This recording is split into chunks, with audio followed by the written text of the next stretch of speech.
Greetings, adventurers, and well met. Master of Dungeons here on the Master of Dungeons Twitch channel, twitch.tv/themasterofdungeons. It is Sunday evening, which means it's time for some live D&D play, playing the Phandelver and Below Shattered Obelisk adventure with our fellow adventurers here. How's everyone doing this Sunday evening? Going well. Going okay. Going good. Nice. All right. Looking forward to the game.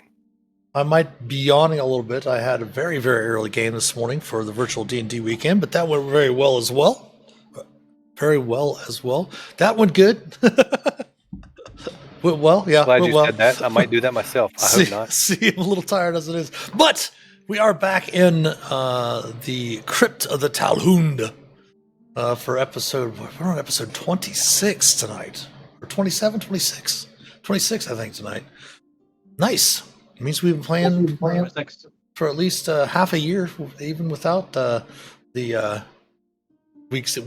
Sundays we've had off. That's 26 weeks. That's good. The characters were in the Crypt of Talhund, and one of them had sent a manifest mind forward, and were able to discover that there were some rather large creatures up ahead. But before we get into that, let's go ahead and reintroduce our characters. And let the viewers know briefly what you're playing and who your character is. So go ahead, Phelix. I am playing Phelix, the Lightfoot Halfling, Order of the Scribes Wizard. We are level 8 with the urchin background. Grew up on the streets of Neverwinter and got sent to Phandelver. Phandelver to it's sent to deliver some supplies, and now we're doing missions related to random things out here. All right, thank you, Phelix. There we go. And then we have Hannibal.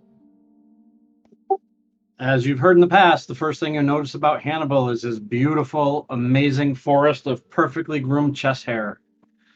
Hill Dwarf, being a monk, wears no armor, following the way of the Ascendant Dragon. Sometimes you'll see him sprout some wings and fly short distances, or use dope dragon magic to replace some of his attacks with different energy. He loves swinging his beautiful battle axe Hugh, and he loves swinging his beautiful key-filled fists in a flurry of blows. And he loves adventuring with his 3 friends, including Shae. Thank you very much, Hannibal. And then we have Ulmor. Yes, I'm playing Ulmor Wakefield. And Ulmor Wakefield is a half-orc barbarian. Bard-barian, if you will. And he has quite the penchant for getting in trouble because he doesn't back down from the challenge of things. Once somebody questions his courage, he doesn't back down from it. So it's almost like that he just doesn't hear them when they talk and telling him what he should do. And he just does what he shouldn't do sometimes. On most occasions, yes. Thank you very much, Ulmor. And of course, they're traveling with Shae, an NPC cleric of the Twilight Domain that is trying to keep them healed. She had to keep herself healed last session as she took a pretty hefty hits from some tomb guardians when they first entered into the Crypt of the Talhund. Let's go over to the screen where the viewers can see our Roll20 screen as well. The characters came into the crypt, fought some guardians here in the entrance, started going down this hallway, and started recognize something that Shae and I believe Phelix recognized as haunts. These haunting things in the crypt, and had discerned that there are going to be certain places in order to lay these haunts to rest. They're going to have to accomplish certain goals in this crypt. They went through the rooms to the north of them and discovered that those were preparation chambers for bodies for burial and such like that. And the characters had a fairly decent stealth check. And had a group stealth check, and Phelix had sent his manifest mind forward, and he had noticed, and let me go ahead and just read that again to you from that section as well. Now, you noted most of the room had collapsed into a flooded pit, and the dark water ripples and splashes strangely as though something lurks deep within it.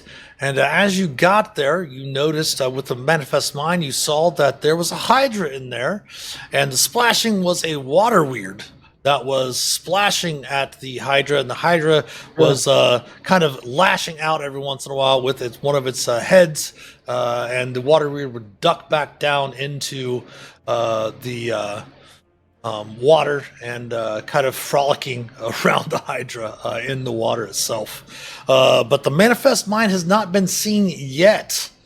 So Felix, what would you like to do with that? I think I'm going to start off by pulling the manifest mind back. Okay. I think I'm going to leave it here for now. So let's pull it back another couple feet, and so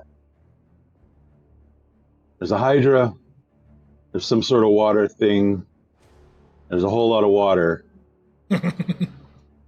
I just happened to put flashback to the wave echo cave of getting doused down in the water with the poor little halfling.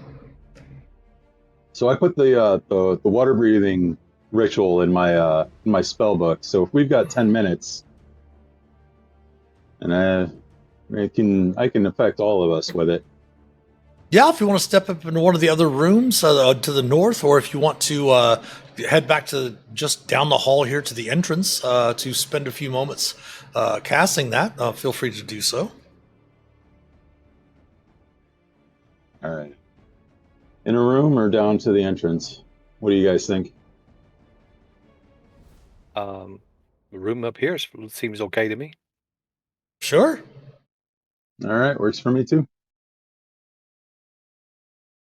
And while that's happening, Shaelin is going to drink a potion of greater healing. So let us roll 44 plus 4.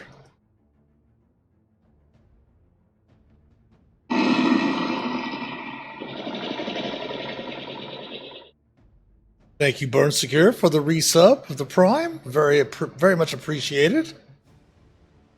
Thanks, Burn. Thank you.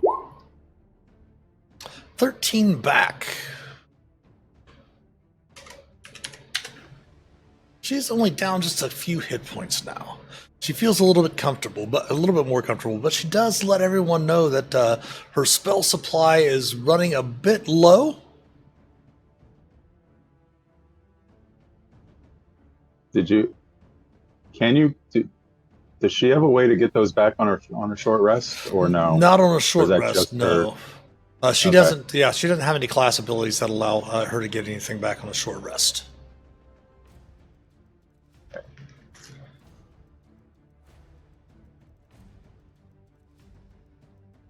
So I'm going to pop the water breathing information into Sure. into the chat. And that will last for 24 hours. So you can spend about 10 minutes to cast that ritual to give everyone water breathing, just in case. Noting that there is a cave in the crypt up ahead with the water and the hydra and the water creature. What would you like to do next?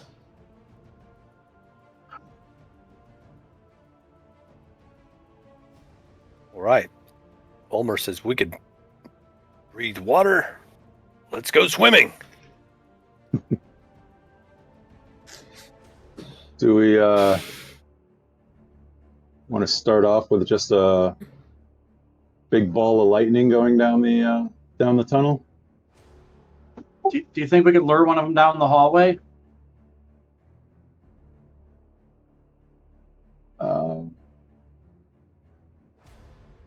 Take pot shots from behind an open door? Probably not. The only one that's small enough to fit down the hallway would be the water weird, the elemental looking thing. I mean, is your dump stats the same as Ulmer's dump stats? Good question. I'm just asking because they could easily just submerged beneath the water to avoid your attacks. Right. Which would also kind of defeat the purpose of Phelix casting the ritualistic water breathing on everyone as well. All right, let's go die. Whoa. Now, you can have a plan of attack as well.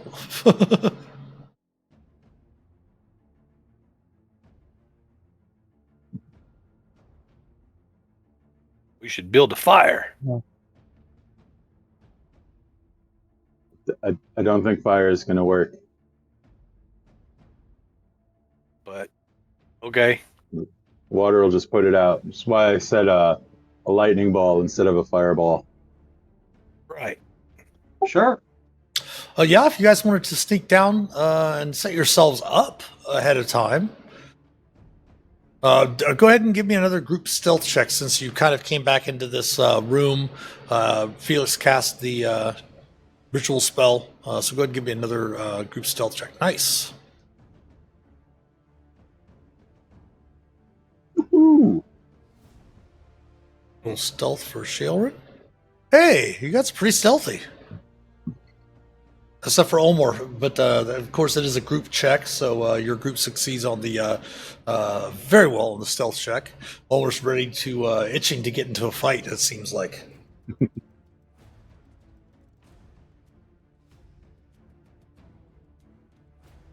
So she's going to follow your lead.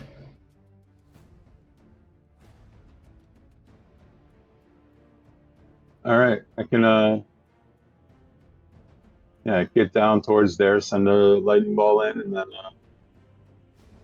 You want to kind of send your Head into manifest mind ahead of you a little bit and cast it from there, and then roll initiative. I think I should be able to. I mean, it's fireball's got a decent range on it. So Correct. it's got. Oh, everybody else came out of the room. Hello. Oh, let's see. Keep in mind, however far away you are will make it harder for some of the characters to get up to the combat. If you fire it like right now, it would it'd be a while for Ulmor to get up there. Yeah, so I think if you guys still come up to this area. Yeah, you can come up. You can come up to about right here. This start right here before you'd kind of be coming out in the open. If I set the fireball here, it'll end its range at this point. Mm-hmm. So.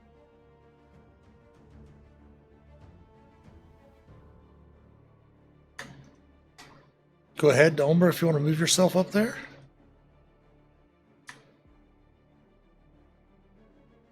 It's 10, 20, 30. Is that good? Right there? You've got a fast movement, right? Yeah. Well, if I'm raging, I can go 40, but if I'm raging, I can go 55. 10, 20, 30. 40 will get you there already, so to at least to the water weir. So. And we'll give show the advantage to fingers. Give advantage to Ulmor on your next D20, which will give you advantage on your initiative. So just to have everyone watching, as well as all of you, a reminder of the scene that you saw through the manifest mind. Yeah.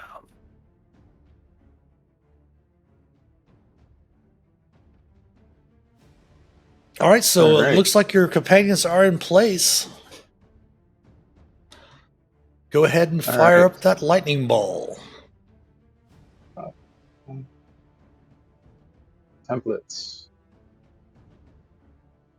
There it is. Oops.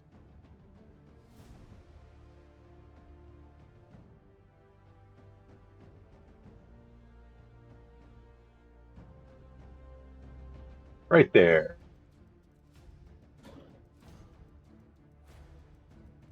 Go ahead and roll that damage.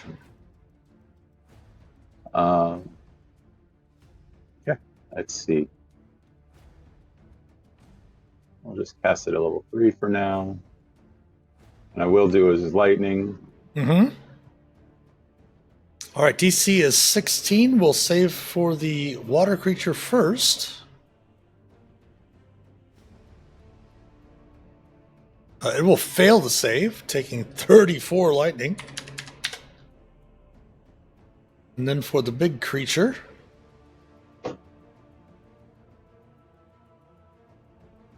it will make its save, taking 17, and that does provoke initiative. So, Ulmor, don't forget you do have advantage on your initiative check from Fingers. Thank you, Fingers. What a waste of a 20. Ah, I'll roll again. Yeah. Okay. Hi. Well, thanks. So Appreciate it. you can change that by going into your initiative tracker and clicking on your 3.12 and change it to a 10.12. You can change your own initiative in the turn order. Okay. And then I'll add Shae into the initiative. It's always good to have the cleric going towards the end. Then we'll add the water weird or water creature. There we go. And the Hydra to initiative also. And we will sort that descending. We'll go ahead and get rid of the firewall template. And Hannibal, you are the first to act. Oh dear. How deep is it right here? You don't know. Sweet. 10, 20, 35. As a matter of fact, I don't know. Let me double check the water. It's ankle deep. It's fine. It's about up to your waist right there at the edge. Sweet. So I don't know when I missed this.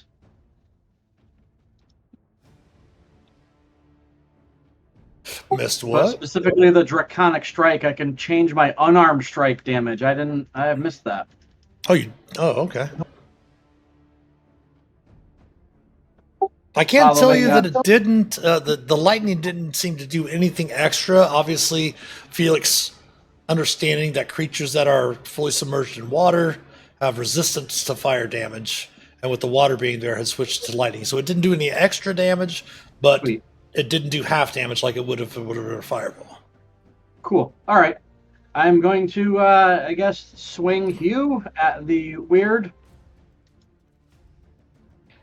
A 15 will hit. Nice.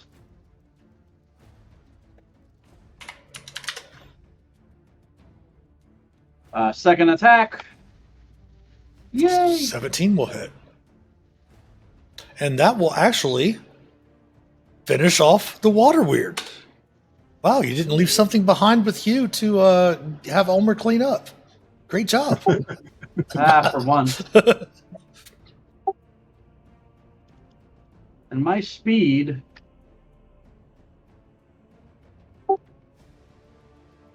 Now keep in mind, now that you're in the water, if you don't have a swimming speed, it does become difficult terrain. Okay, that I was 35 feet. I have 40 plus 15, so I'd like to skirt back. Sure. So I've got 20, so 10? Sure. Okay, that's me.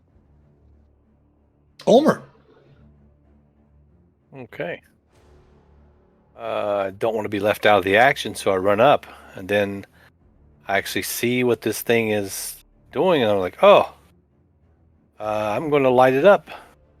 So I'm going to cast Fairy Fire on that big thing. Okay. Light it up. Okay. No, we don't have any wild surge to start the session with tonight.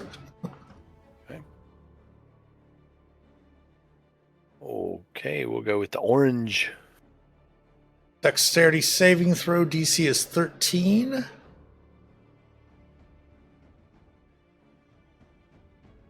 It will make it save, unfortunately. Okay, and Since it made its save, I will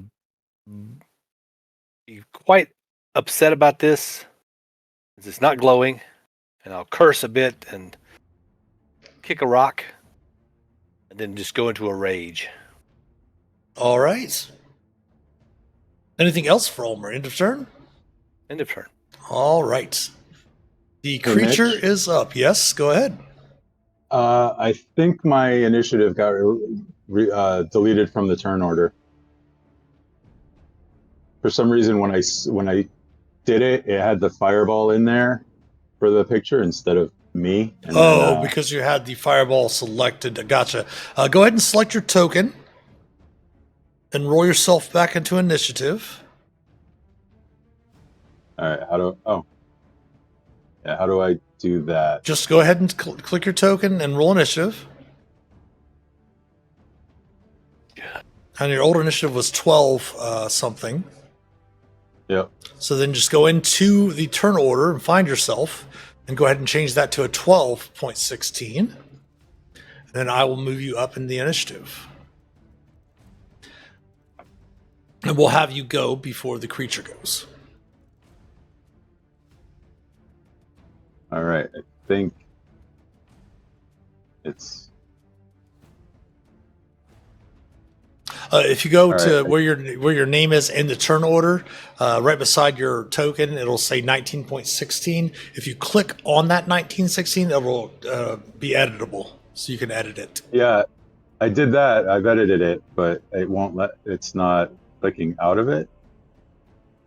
Did you hit return or enter? Oh, Here, There we go. Perfect. There we go. All right, so we'll move you All right. up above Ulmor. We'll have you take your turn before the creature goes. So go ahead. all right. Shoot, where is my...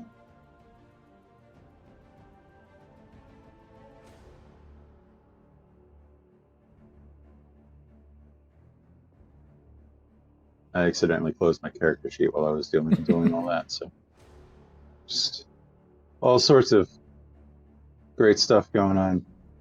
It's a Sunday for us. It's a Sunday.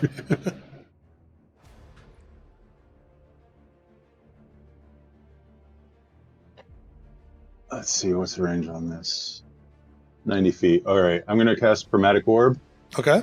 I'm going to cast it at second level, and I'm going to use the lightning. Okay. So, orb.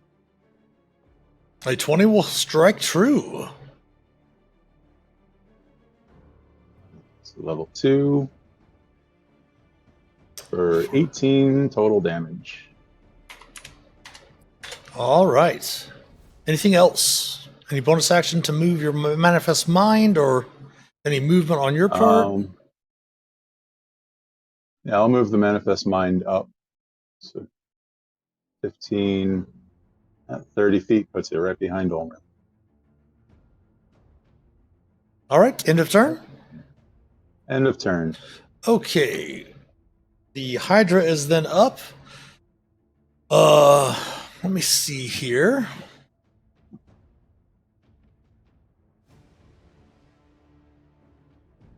It is going to move up to here.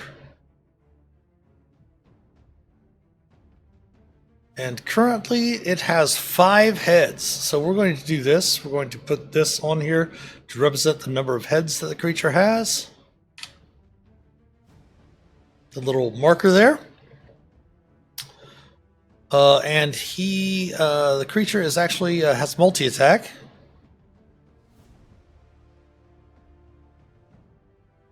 So the first attack, we're going to do, there we go, bite. So it's going to lash out at Ulmor twice and Hannibal twice, and whoever takes the most damage out of the two is going to take the 5th attack. Disadvantage to the Hydra. Okay, so the first attack against Ulmor is going to have disadvantage. Ooh! So changing that critical Nice hit into a critical miss. Yeah. Nice. Yeah. All right. Second attack against Ulmor. AC of 23 will hit, but you only take 4 points of damage since you are raging. Okay, only 4. The second attack is going to be the third attack at Hannibal. Missing. Fourth attack at Hannibal will hit for 10 piercing, which means the fifth bite will go at Hannibal as well. Missing. Nice round. Shaelrin is up. She is just going to kind of sit back. You do note, again, as you noticed after the last session, after the battle, she was, kind of the first, ounce of worry you've seen on her face. She's just going to kind of sit back and just cast some Toll the Deads at the creature. Attempting its wisdom saving throw.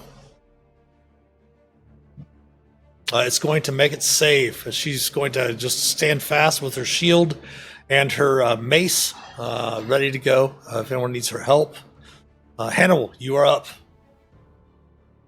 Sure thing. I'm going to step up. I'm going to hew twice. Hew.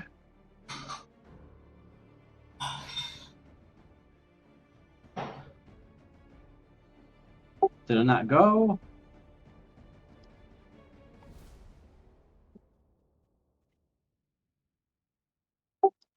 A 14 will miss. Nice. Hew again.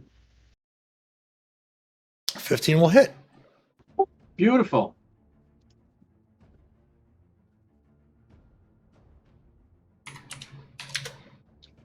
Flurry. Ooh, let me double check my key points before I call stuff out.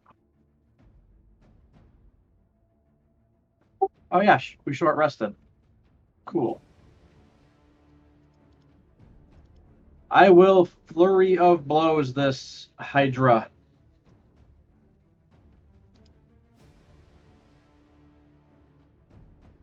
That will miss, and that will miss. Then I'm not going to waste the key point on stunning strike. So there, Hydra. Whatever. All right, back around to Phelix. All right. I'm going to cast Storm Sphere. I'm going to center it here.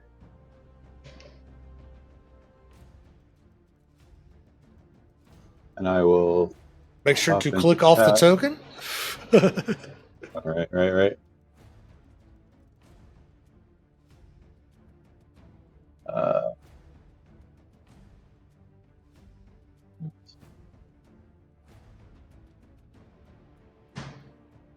Strength save or take 2d6 bludgeoning.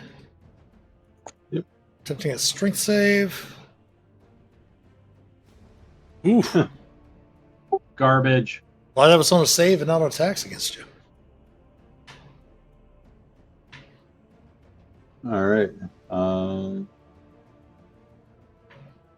then I'm going to use the bonus action to hit it with the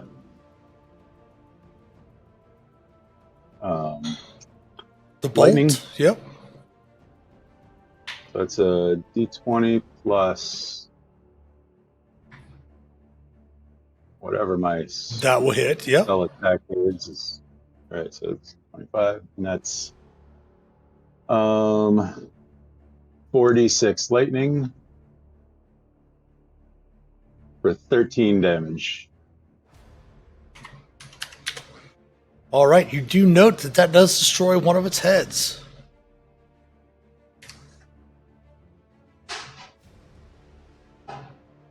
Anything else for Phelix?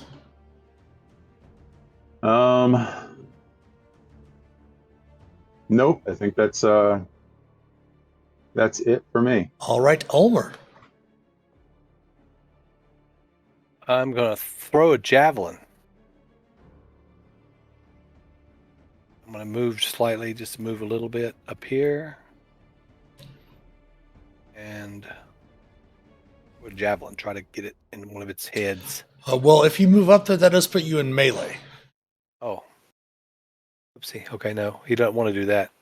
He's trying to throw a javelin from a distance. Okay. That will hit. Okay.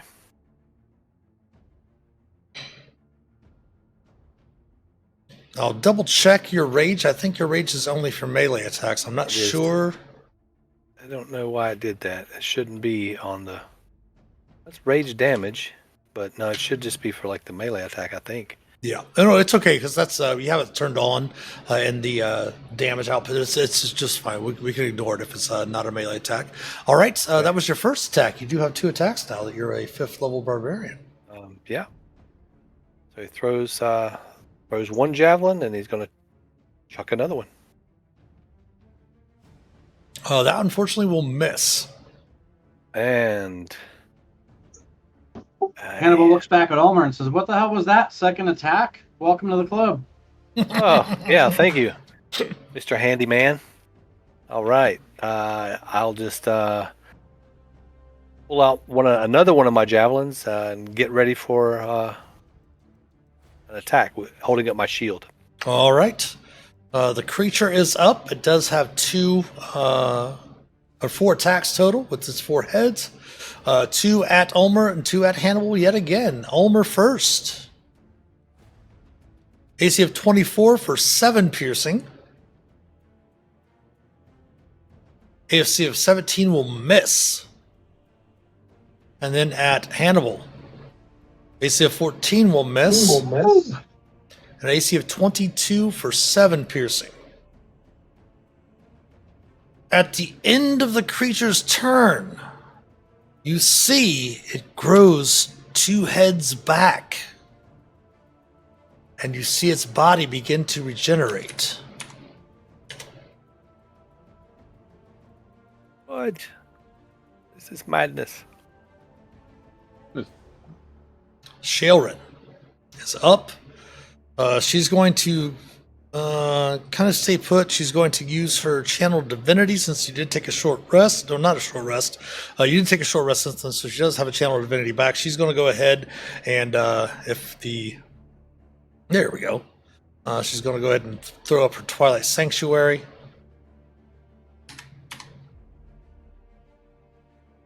She's going to step forward a little bit. And since she is fairly low on spells, that was her action. She is going to go ahead and end her turn, which will give you a die 6 plus 8 for temporary hit points at the end of your turn. So that would be 11 points back if you do not have any temporary hit points. What's going on here?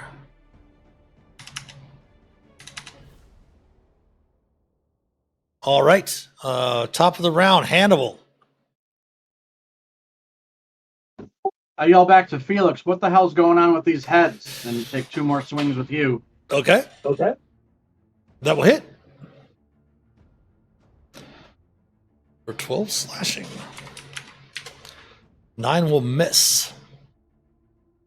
Gonna do another flurry of blows for 2 unarmed. Okay. That will hit. I'd like to make that one stunning, please. Go ahead and roll the damage first for me. All right. Whoops.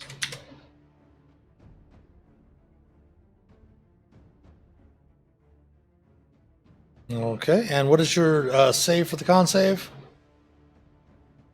Your DC? 15.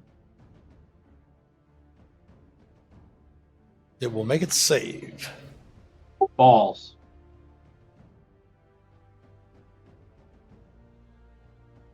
That's it. All right, Phelix. All right. Let's start off with another fireball, because why not? Let's use these up. And pop it in the same spot.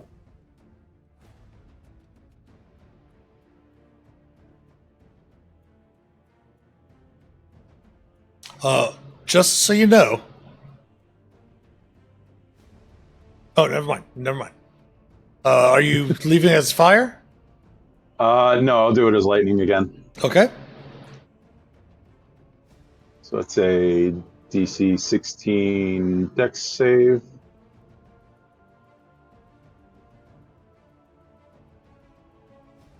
Go ahead and roll me the damage. Yeah. Fireball. 33. All right. 33 lightning damage. And you notice that it loses another head back down to 5. All right, and then I'm going to hit it with another bolt of lightning used on my bonus action from the storm. Okay. So that's a natural 20. That will hit. So 8d6. Nice. 8d6. I'll do 4d6 twice. Ooh. Oh, that first one. I'm glad I got the natural 20 on that. So that's 20 Another 20 total points. lightning damage. All right. Another one of its heads disappears.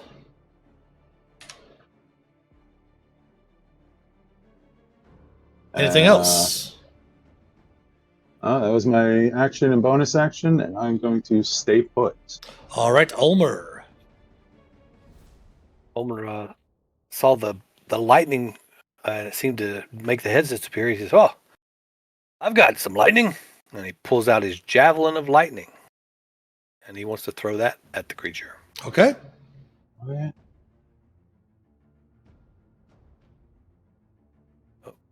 Okay, that's just the description for that. If it hits, and well.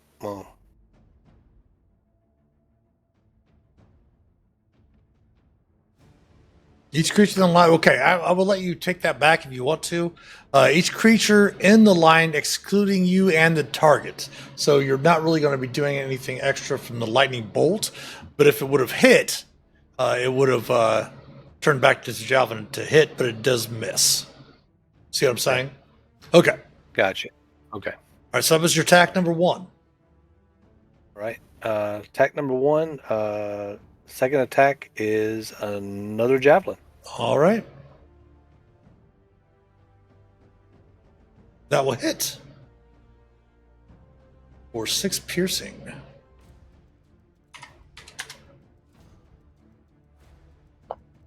Anything else for Ulmor? No. Well, no. Now he just he pulls out his spider staff and kind of grumbles because this javelin of lightning is in the water, and he will have to go get it. Don't forget, Hannibal, to take your. Actually, never mind. Oh no, Hannibal! Don't forget to take your 11 temporary, and Ulmor at the end of your turn, take your 11 temporary. The creature is up. It is going to focus all of its attacks on Hannibal this time. For 12 piercing. Yep. For 14 piercing. So that's a total of 15 actual damage. Since it went 8 through your temporary. Ooh. 23 piercing. And then 12 piercing. Wow.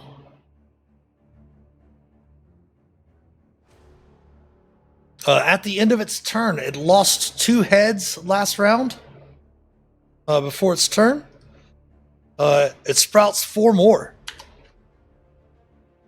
and it regenerates. Mitch, it should also take. Needs to make another strength saving throw. Sure. Or take bludgeoning damage from the storm sphere. Sure. I mean, strength is yeah. probably going to make it, but you never know. That's true. Oh, Give me 2d6. 2d6. Oh. 6. That definitely would have been enough to kill it before it got its chance to attack me and regenerate. Right. All right, back around to Shaelrin. She's got the manifest mind. I looked right at the manifest mind. She's got the Twilight Sanctuary going. She's going to go ahead and make a skill check.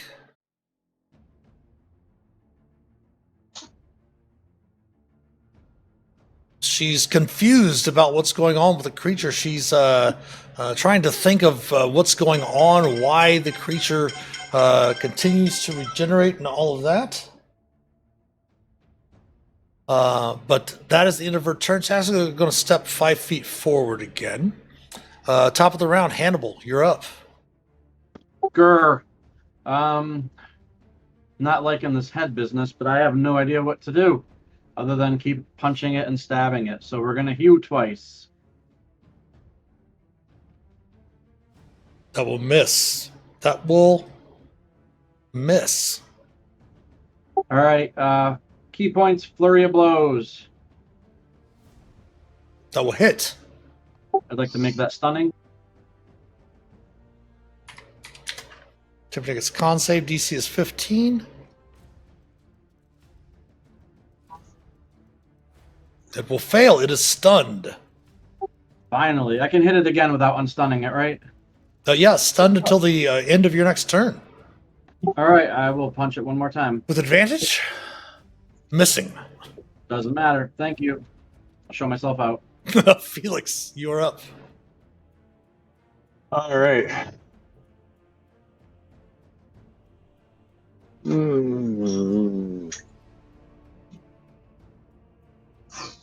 Okay, what do I want to do? Let's do that.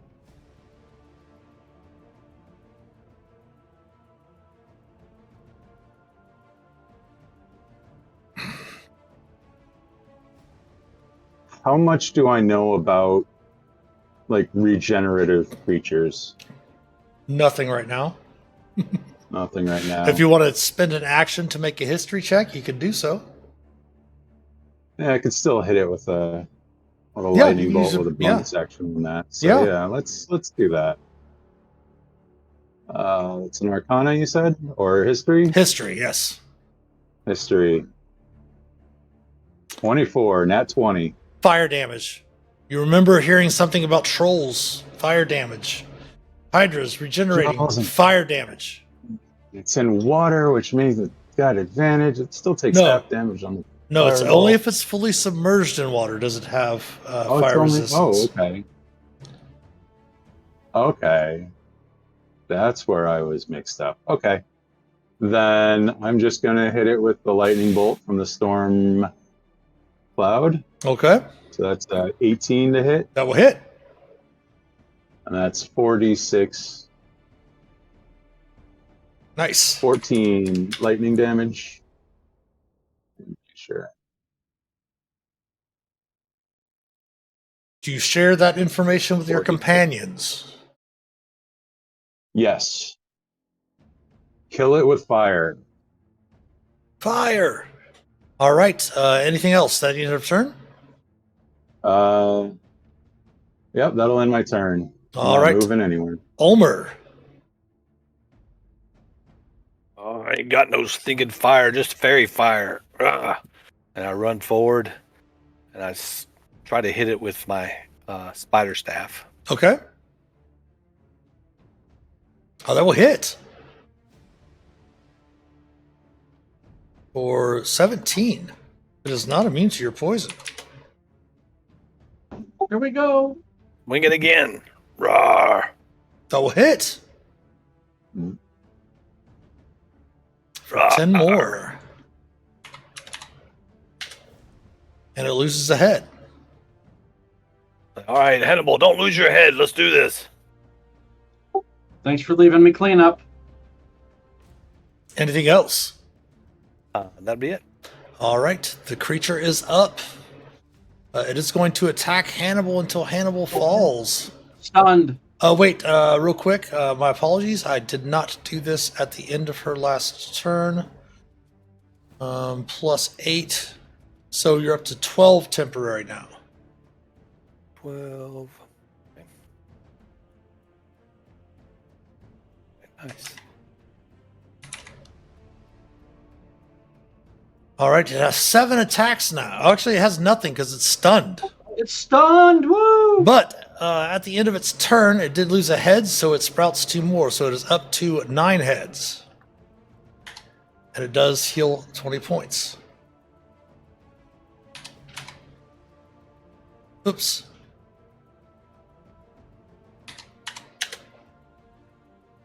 Shaelrun is up. She does not have any fire damage. She has Second Flame's radiant damage anyway. She's just going to try to keep it down. She's really low on spells, but she does have a second level spell left. She'll go ahead and cast a cure. Actually, 5, 10, 15, 20 to Hannibal. Cure wounds level 2.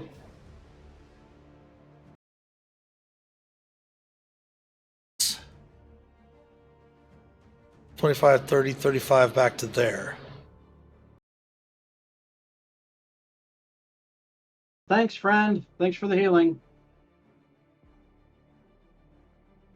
First attack, Hit points, let me, because you should have 12, right? No, you would have lost.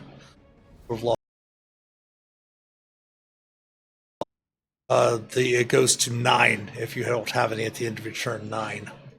Go ahead, Hannibal. replacing my first regular attack with the Breath of the Dragon.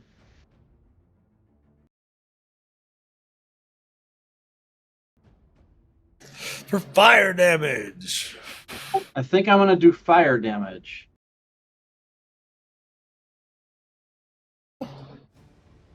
DC 15, it will fail. Nice. Yeah, it's 2 or die 8. Check in when it goes up. Still 6. Okay.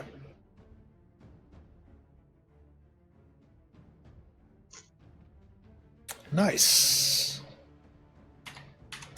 It is not going to get any heads back this round. Sweet. Second attack's going to be Hugh. Missing.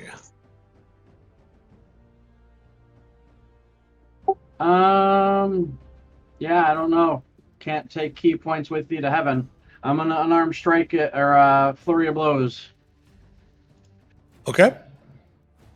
replacing the damage with fire, even though it doesn't matter. Oh, hit. Oof. That'll doubly miss. But now you know you've got fire damage, so you'll be able to damage every round, so it's not going to regenerate now. That's great. Right. Shelvin was 9 for. Yes, end of the turn? 9 temporary. And he is now no longer stunned. It is Felix's turn.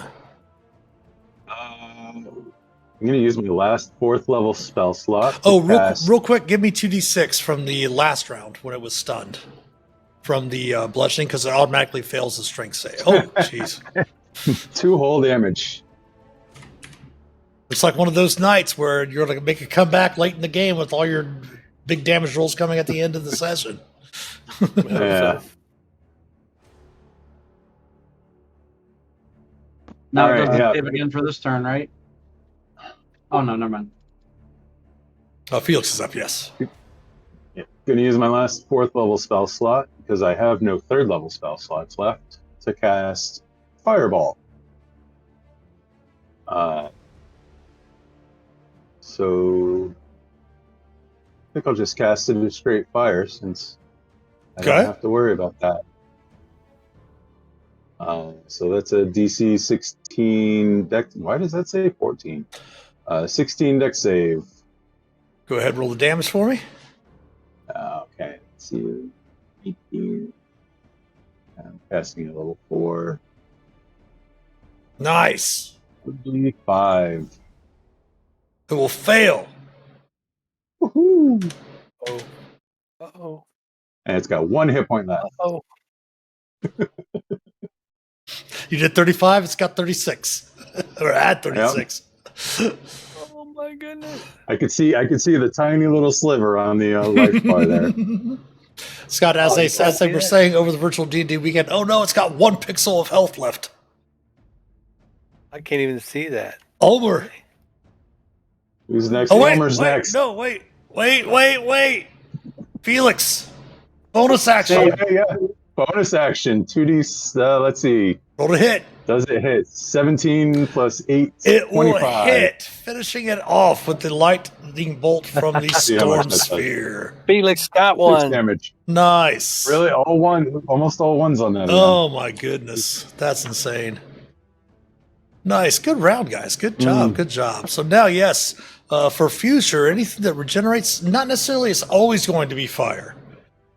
But in that situation, it's fire. So if those pop up again, you could assume easily that it might be fire if something's regenerating, something along those lines. But let me go ahead, and if we've got 5 more rolls, let's see if she can roll a natural 6. 1, 2, 3, 4, 5, and 6. So it is going to be 12 temporary hit points. So everyone set yourself to 12 temporary hit points before her Twilight Sanctuary will drop. Actually, she's got 2 more rolls because she didn't do that until the second, or actually 1 more roll. She didn't do that until the second round. So 1 more roll. All right, 13. There you go. 13 points.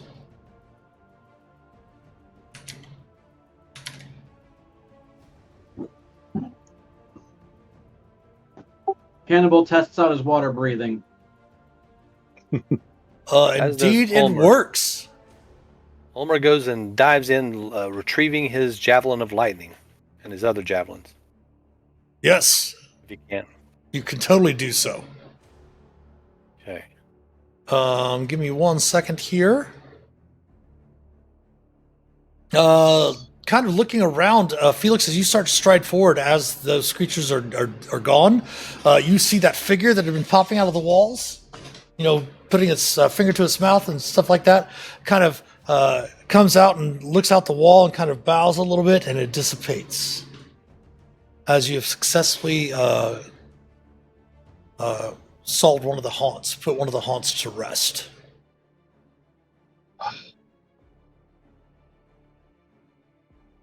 All right. I'm ready for a bath.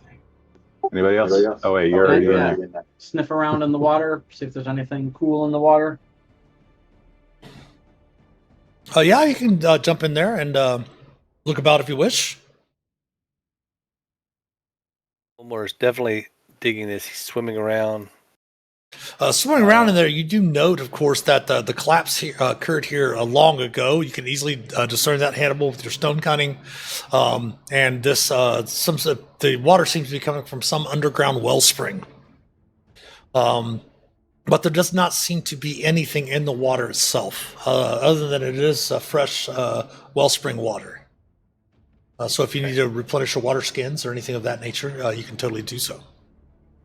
Hannibal, don't pee. I might drink this later. But Sharon does come up over here, and you've had a short rest, so she asked you to pull out your healer's kit. Hannibal. Yes, here we go. Oh, Hannibal. Yes, he's the only one that's taking damage. And then she is going to heal you for a d6 plus 12.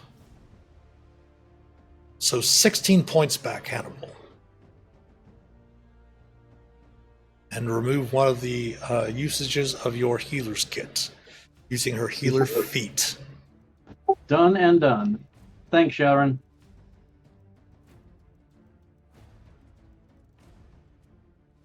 So, from this vantage point, you notice that there is a. You should have probably been able to see it from being in the water. There's a tunnel a hallway going to the north right here. You did note that there were a couple of doorways in that direction. And then going to the northeast, there's a tunnel at an angle from which I believe, Ulmor, with your vision, should note that there are 3 doors, or actually 2 doors. My apologies, 2 doors in that hallway. You can see 2 doors, yes.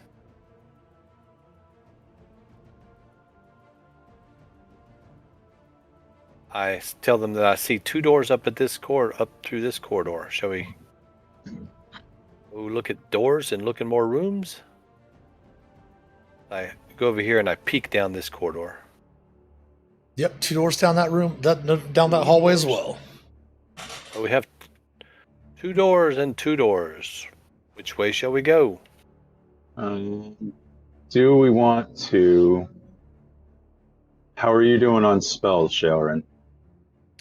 She is very low. She has like 2 first level spells remaining. Okay.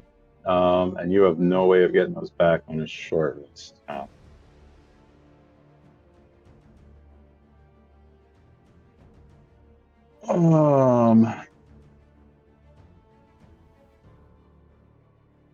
How far do we want to risk going before trying to take a rest or take a yeah. If you wanted to, you did clear out the Tal Hundredth. So if you want to head back out into the room just outside of the entrance, where you use the gems to get into here, with since the Granite Ledger gave you the information about how to get into the through the door, you can go back outside of the crypt, and you could take a long rest out there if you wanted to.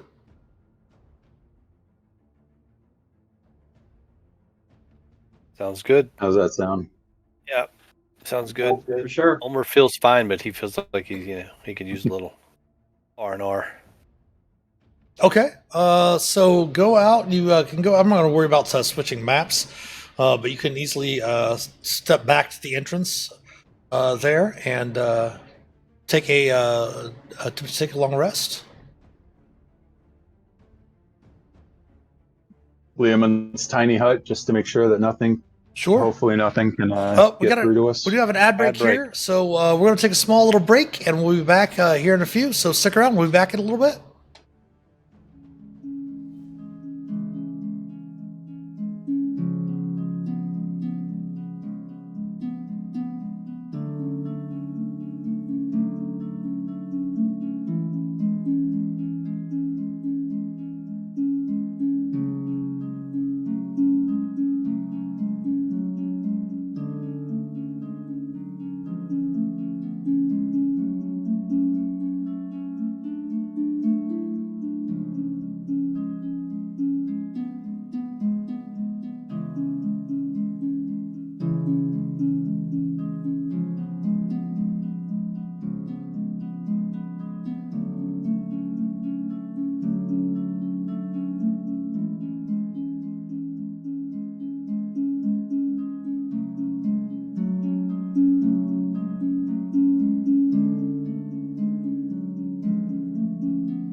All right, we're back on this side of the ad break. Let's go over to our combat screen, well, our map screen at least.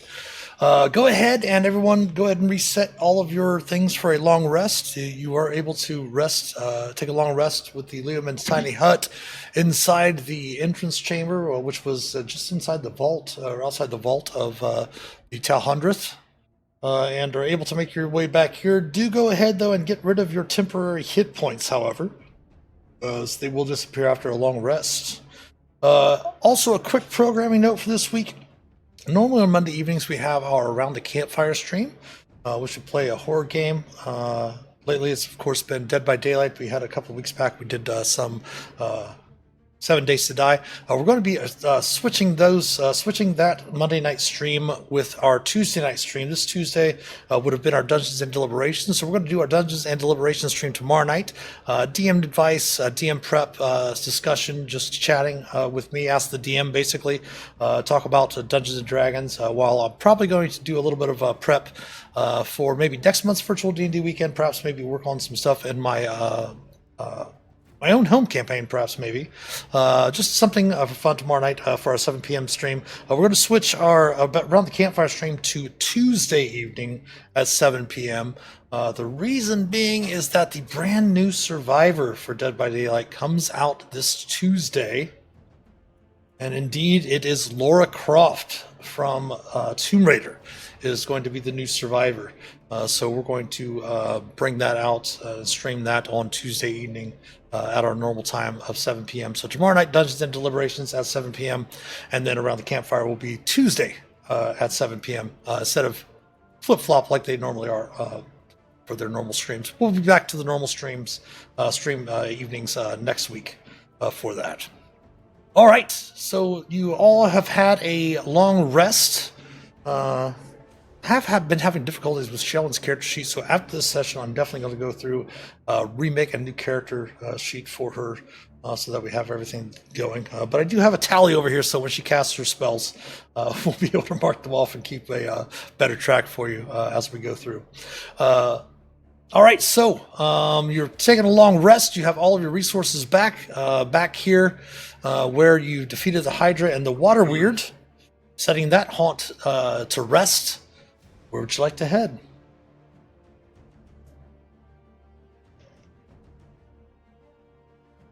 Well, you can't. Two doors. You can tell this, Ulmor, looking to the northeast, that tunnel does continue on farther past the doors. This tunnel over here has 2 doors, and there's no other passages off of it. And you do know that your companion Phelix likes to, as kind of a completionist, wants to make sure that an area is completed before moving on. So this area does look like it might be able to be completed a bit easier. Perhaps. I'm just suggesting that. That's totally up to you all. Okay, so Phelix, we should go to the right? Yeah. Okay, let's go this way. And thank you for the lurk, this guy.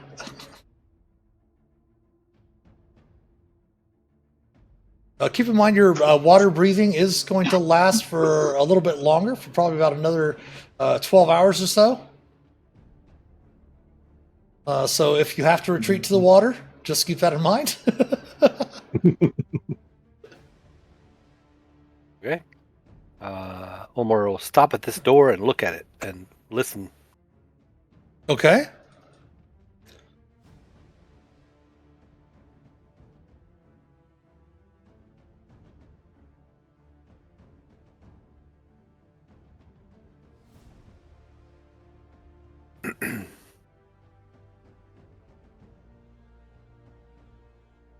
You did not hear anything. I don't hear anything. They're not making any noise in this room, as I whisper back to Shelrin. He'll go ahead and creep up and listen to this other one too, to see if there's any sounds or anything strange about this room.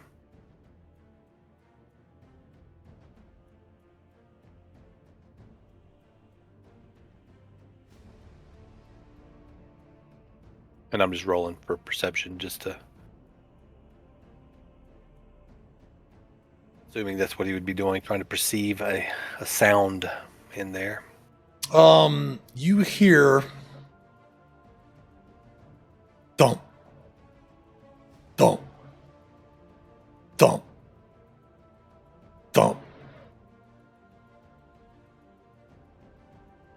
So Ulmor kind of gleefully tiptoes down to Shelrin, and with his staff and shield in hand, he kind of has this big grin on his face, and he's just like, "Yes, there's something behind this door up here. It's thumping.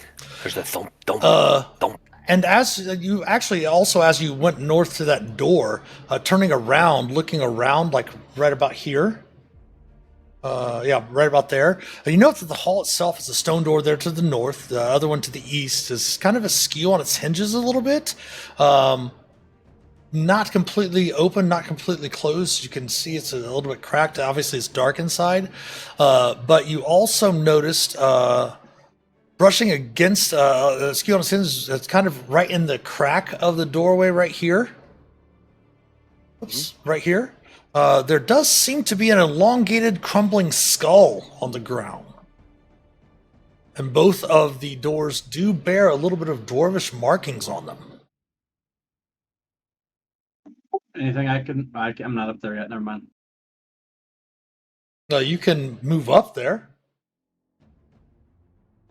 I assume Ulmor would have called me up. Yeah, I would. When I came back, grinning like a fool, because I heard a thump sound in the north, I would have said, "Oh, there's a skull in here. It's quiet. There's nothing in there. But there's a sound up here. Go some ahead. kind of dwarven runes here. I can't read that." Go ahead and give me a dice 6 if you would, Ulmer. 3. Each one of you gets a nagging suspicion that mind flayers are currently invading some sacred or secret place of importance, perhaps maybe even Phandelver. Everyone give me an insight check.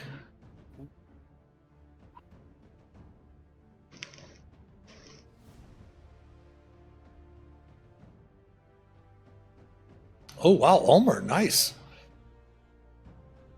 Very nice, Hannibal. Hannibal and Ulmer, Phelix and Shae, let me make her check. I'm not sure how good she is with insight.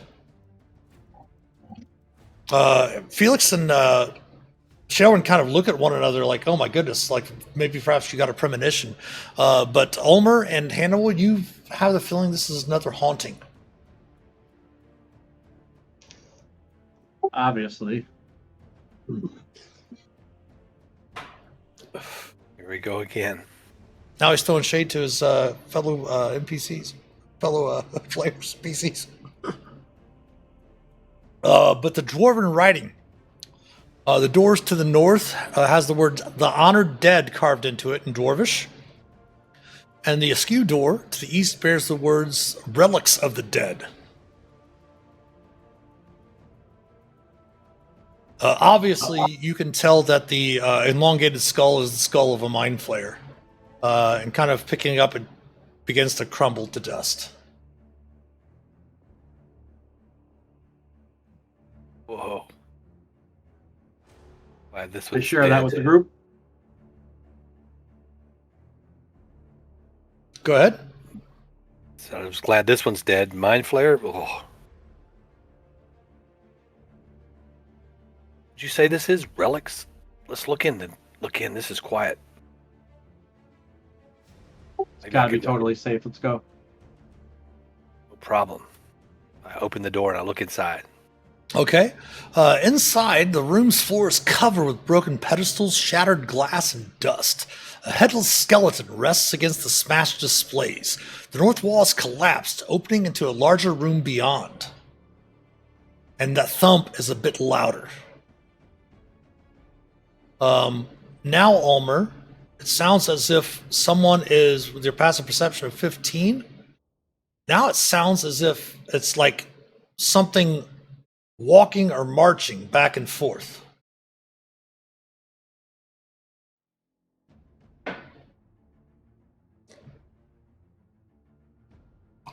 Okay. I'll whisper that to Hannibal. something's in the north, so marching back and forth. Sounds exactly like I heard at the door on the other side. Oh, let's go check it out.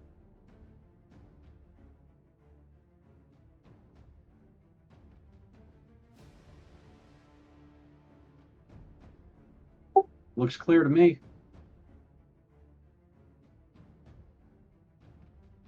Thump. Thump. Ulmor gets up there and he'll peek around the corner, looking inside. As you peek around the corner looking in, the room has a hallway to the north with 2 rows of standing sarcophagi. From this distance, each lid bears a carving of a resting priest. However, a 10-foot tall armored figure with dwarf-like features patrols the room. As you peek around the corner, it is initiative. Ooh. Way to go, Ulmor.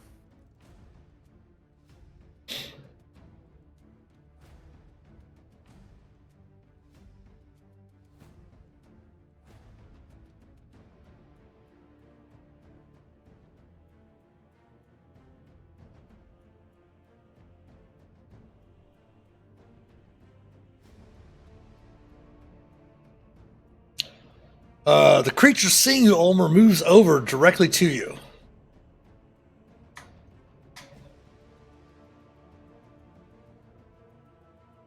The creature itself is shaped and carved as an armored dwarf.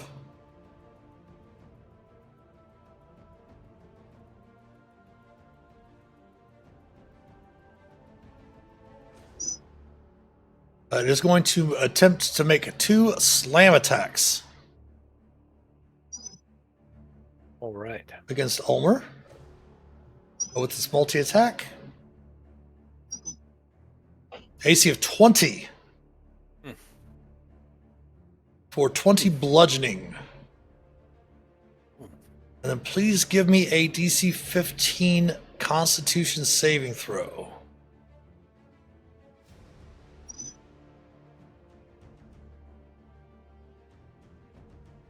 Oof.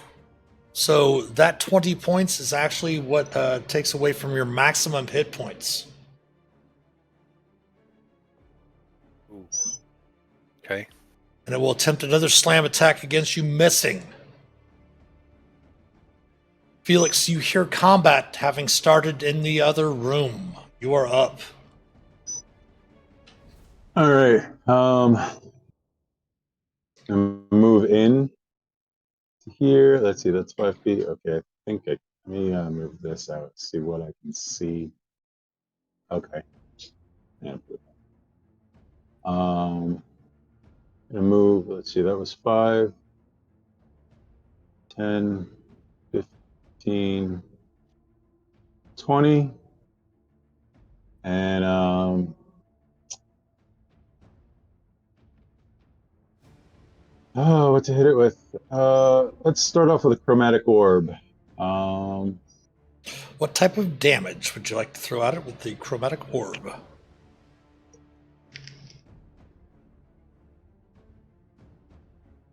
You know what?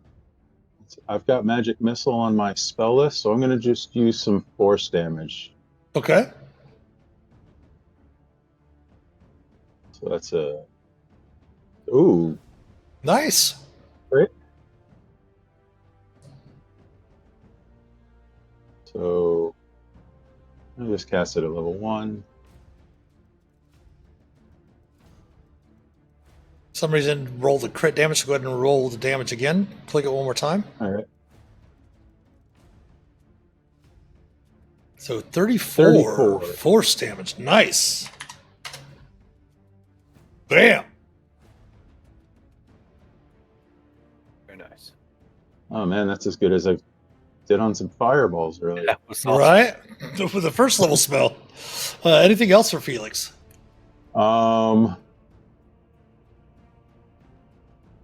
This might be silly. I'm gonna try and push it back 5 feet with a telekinetic shove. Okay. Give Ulmor and Hannibal some breathing room to get into the room if they need to. All right. Attempting its or it's a strength save, right? Strength saving throw. It fails. It moves back 5. Right. And that's pretty much everything I can do. All right. Hannibal, you're up. Hannibal looks over at Phelix and says, "Is that all you got?" Then I yell back, "Thanks for the opening." I was going to try to figure out if Hannibal knew if running around looks like goes to the same room or not, but now I can just squeak through. Bing. We're going to do a Leapfrog couple. over Ulmor. Yep. We're going to do one hue. Double hit.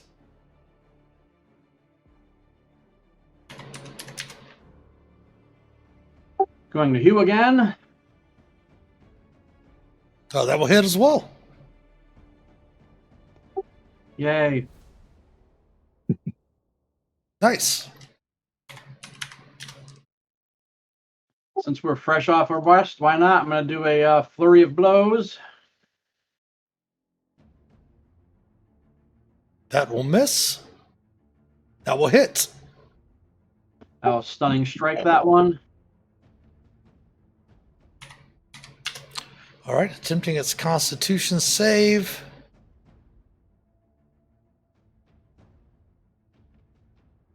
It will fail. Nice. It is not immune to stun either, I don't think. Condition, it is not immune to stun. It is stunned. Awesome. That's me. All right, Ulmor. Okay. Ulmor hops in, makes room in the side. Goes in, so it makes room at the doorway, their entrance, I should say, and swings the spider staff. Well, first he's going to go. He's just raging. He's going to go ahead and rage. Okay. And let me double check that on. And he's going to swing his spider staff. You do have advantage because it is stunned. Okay. A 15 will hit Right. for 15 damage. Swinging once again. Yeah, yelling out at Hannibal, "Be careful, this thing packs a punch. I'm not feeling so well." 12 will miss, unfortunately. Okay. And with that, I will use Bardic Inspiration on Hannibal. All right. Shae ran Thank you, sir. Go ahead. What? I just said thank you, sir. Okay. 5, 10, 15, 20. Create object interaction to open the door. 25.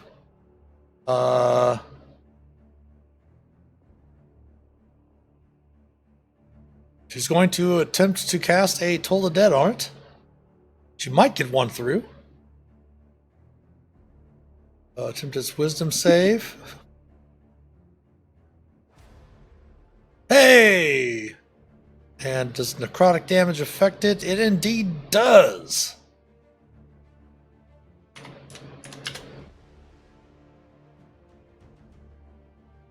All right. Back around to the golem. It is stunned. Phelix, you are up. Worked so good the first time. Let's try another chromatic orb. We'll do force damage again. 16 to hit. That will hit. And 17 force damage. All right. Anything else? Nope. I think that'll be it for me. All right, Hannibal. All right, we're going to hue. That will hit.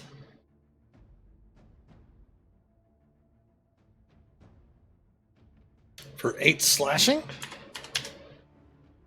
Hue again. That will hit as well. For 8 slashing. I'm just going to punch it once and leave it for Ulmor. Okay, for your bonus action. Okay. That will hit. And indeed, you do leave it for Ulmor. You're up, buddy. Give him hell. It is no longer stunned, so it does not have. You do not have advantage unless you want to recklessly attack Ulmor. I will recklessly attack. Okay. That will hit, and that will kill the creature, taking you out of combat. Good job, guys. Except for the 20 points of damage that Ulmor took, reducing his maximum hit point total. Whew. Yes, feeling a little peaked here. I don't know what's going on. That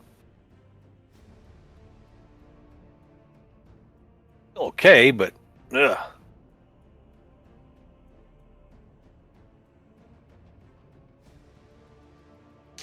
So the creature is gone, but you do know that there's a haunting connecting the rooms and the hallway back behind you. Do you want to continue to explore, or do you want to find a way to see if you can figure out the situation with the haunting?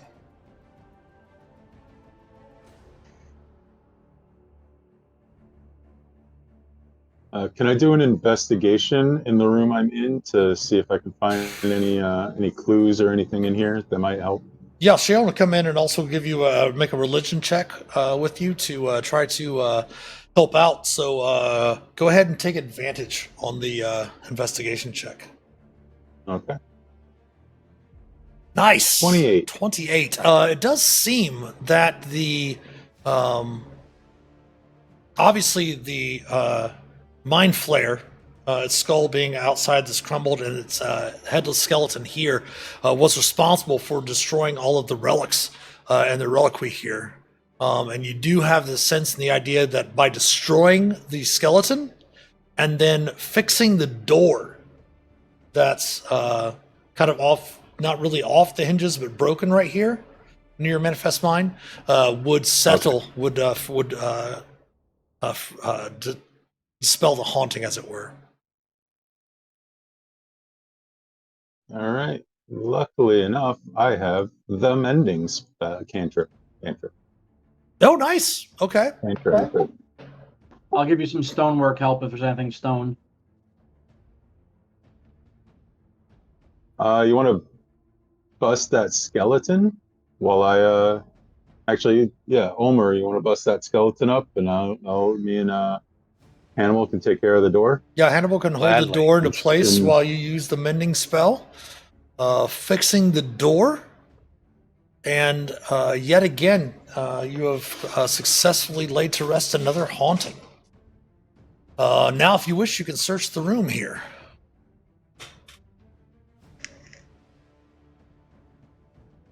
Okay. Or walks around feeling like he needs a good bowl of chicken soup or something. He's not feeling quite himself. As he feels a little weaker, but not weaker. Not quite understanding why he doesn't feel as healthy. You do find a metal case in amongst the rubble in the room. Metal case. Ooh.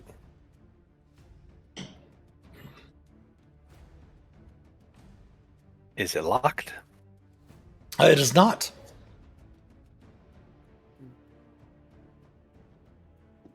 Is it bigger than a bread box? It's about the size of a bread box. Maybe a little thinner. About half the thickness.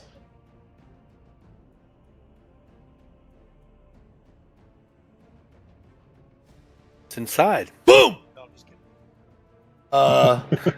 Inside, set in like a velvet cushion on the inside, with little recessed areas where they set, are 8 beads. 8 beads. Yes. Hand those over to Hannibal. Here are those dwarven beads you've been talking about. Are they? I don't know what these are. Maybe that's something else. I think that's Bees. Oh, you were something talking else. about bees. For your chest hair elixir. Elixir of chest hair +1 to help your hair grow. Bees and tea and something else. All those ingredients you put in there. And honey. Honey. But if you want to give me an Arcana check, Felix. Yeah. That's a 9. I'll try to do. Oh yeah. Jack of all trades. They might be magical.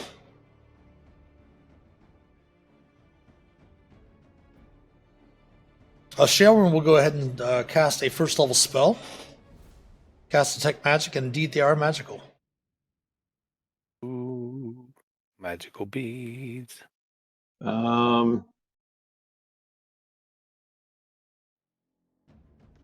Wish there was some way to identify these beads. Yeah, if only.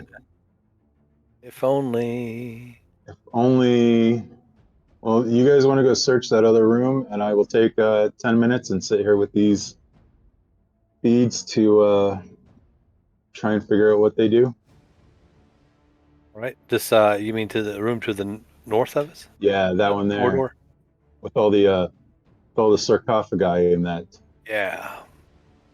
tunnel area. Shaelrun's going to stay back here to kind of watch over Felix as he's casting the ritual. Okay. We're gonna die, Ulmor. She will go ahead and also shut the door over there on that end of the room. But yeah, in the room itself, again, you do note that there are 14 sarcophagi in the northern hallway. Each sarcophagus, the lid bears a carving of a resting priest. Ulmor, he looks down through there and he says, "Ooh, that looks spooky." And he'll take a pebble up off the ground and just toss it all the way down to the end of the hall. It clatters at the end of the hall. Okay. Well, it's perfectly safe. Pebbles didn't do anything. Unless it's... Hannibal, you feel a little bit of stirring on your chest, and it's not from the wind blowing your chest hair. It's actually from the holy symbol of Doomethorn that you're wearing. If you recall, you kept the holy symbol, the platinum holy symbol. Yep. And give me a insight check, please. An insight check with advantage.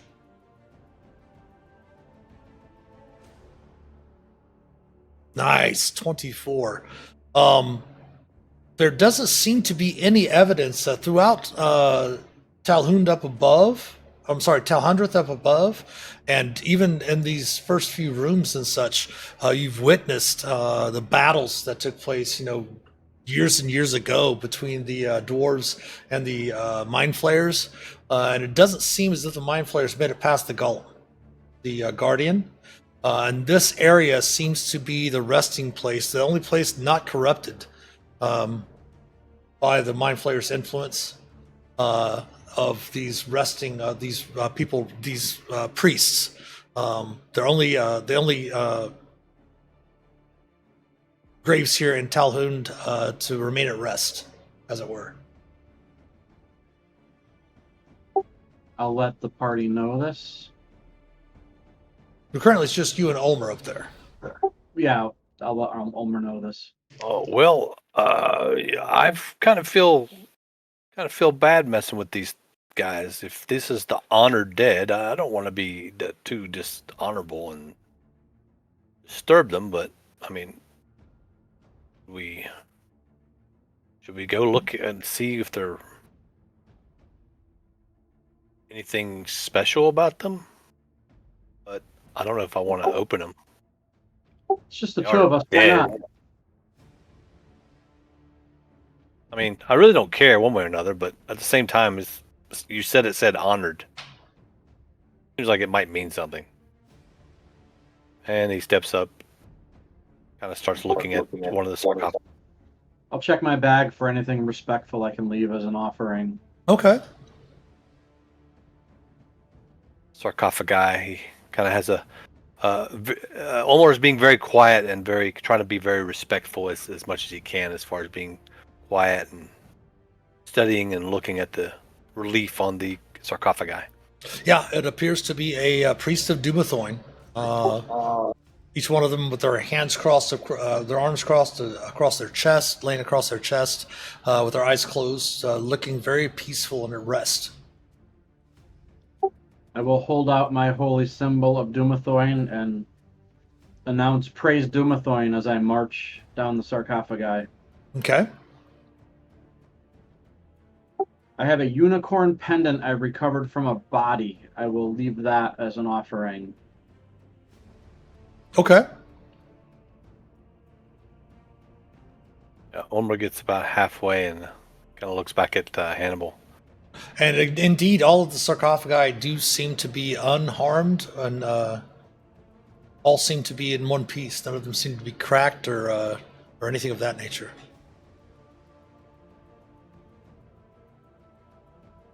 All right. Go ahead. Ulmor will get to the very end and kind of look down the hallway and, oh, I'm satisfied. Let's go. He starts walking back out. Sure.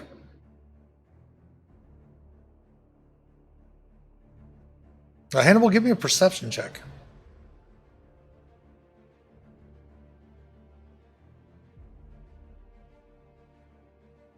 You see on the ground the little pebble that Ulmor threw down the corridor. I pick it up and put it in my pocket. But as you make it back to the reliquary, just as Phelix is finishing up his ritual, and here are what the beads are in the case. There are 8 of them. Oh, good. It's expected. Bead of force. Small black sphere measures 3/4 of an inch in diameter, weighs an ounce. Typically 1d4 plus 4 beads of force are found together. And explode in a 10-foot radius, dealing 5d4 force damage. Whoa, these small little beads must be like holy hand grenades of Dumathoin. Indeed, they are, right? But it also does create a sphere of transparent force that encloses the area, that 10-foot radius area, for 1 minute. Traps anyone who failed to save inside. Pushed away from the center of the sphere. Okay. And they can walk around with it like Bubble Boy. And of course, it can be picked up. Oh, yeah. And its Magic magic causes causes... it to weigh only 1 pound. Sorry. That is a pretty cool magical item. I've never seen those. That is cool. How many beads were there total? There are 8. There are 8. I like those. Those are cool. I know of a spell that can do something similar. I don't have it, but Hmm. I should say yet. I have it either. All right. Put that in the pack. Save those for later. Bead of force. All right, and I'll take Sheldon's concentration off, as that 10 minutes would have expired the detect magic. And you are have explored this area. Next up is the other hallway. Cool.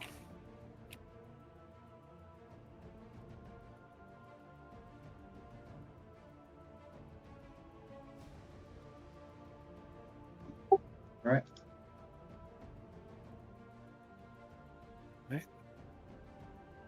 Just updating my list here. Who's taking the beads? I'm gonna put him in his pack. Unless anybody else wants to carry them. They are considered consumables, of course, because once you throw one, they are destroyed. Ulmor once again stretches and looks around and You doesn't can see any danger. You could also divide them up if you want. You can give like 2 to each one of you if you want. Oh, okay. Yeah, there we Totally go. up to you all. That sounds like a plan.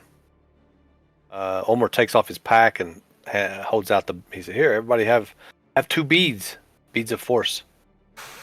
As he puts his weapons down and takes off his loincloth and jumps in the water, swimming in the nude as he loves to do, swimming around.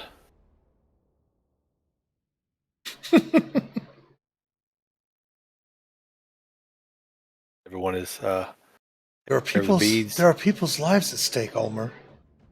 Oh yes, I know, but my life is draining from me. I don't feel so good. I'm trying to get this water to wash off this sickness I've got. Oh, I need some soup. You will need to rest. Oh, Unfortunately, okay. my magics are not powerful enough, she says, to Okay. help you. Those watching, Right. Ulmor does have a wisdom and intelligence of 8, so Yeah, he's not very bright. He's not very bright. Not at all. Okay. He puts his loincloth back on and straps it on. He said, "Okay, well, I'm ready to go on for a while, I guess. Let's go." I'll leave him right. So 2 beads of force is what I'm carrying. So you have 2 doors ahead of you. As you step up there, Ulmor, you do note that the hallway does extend farther to the northeast. What do you guys want to do?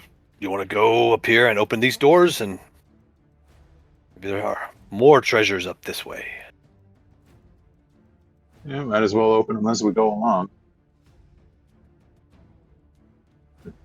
Investigate them as we go along. I'll look at this door.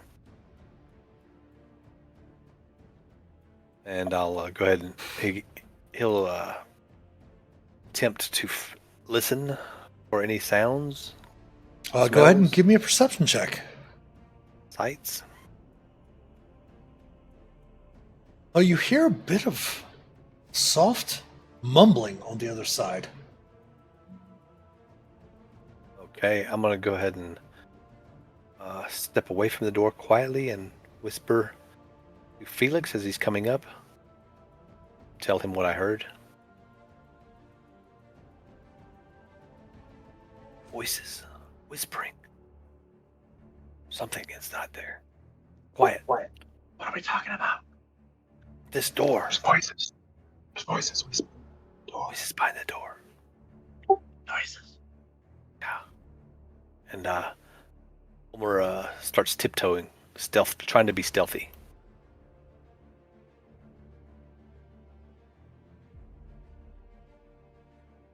Go ahead and give me a stealth check. Nice. If everyone else wants to stealth up as a group stealth check, go ahead and make your stealth check as well.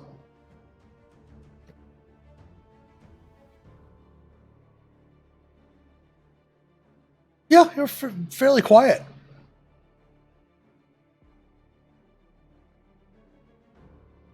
Could I discern what language it was, or?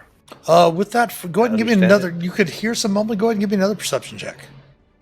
Or some mumbling? This Okay. time I'll say with advantage because of the fact that you know that there's some mumbling on the other side. Okay. It does seem. What languages do you speak? Only Orc and Common. It does seem to be in a language you don't necessarily understand. But it seems fairly weak, the voice does.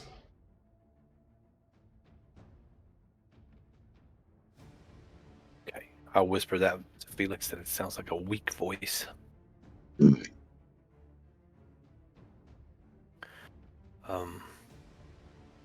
Should we just open the door? Shall we knock? I know we don't usually knock, but this voice seems very weak. It's weird to have, like,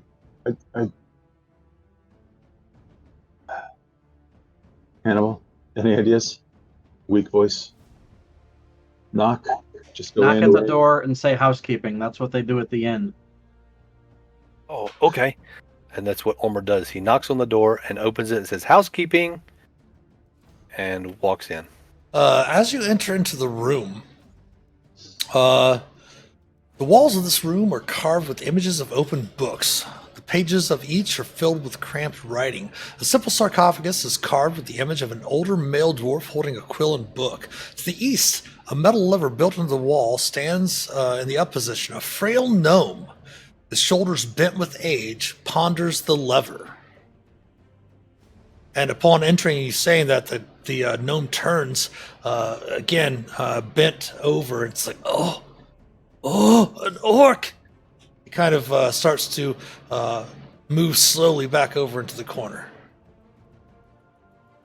Oh, don't be alarmed, friend. We're here just to clean things up. Do you have any evil monsters in here? We're cleaning house. We're housekeepers. No. You're not here. A halfling.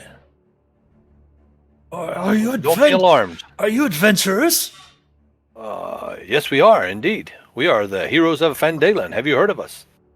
I have not. I am not from around here. Would you happen to have food or water? I've got a little food left. Yeah, sure. And here's some water. I step up and I hand him food and water. He definitely looks as if he hadn't eaten in a number of days.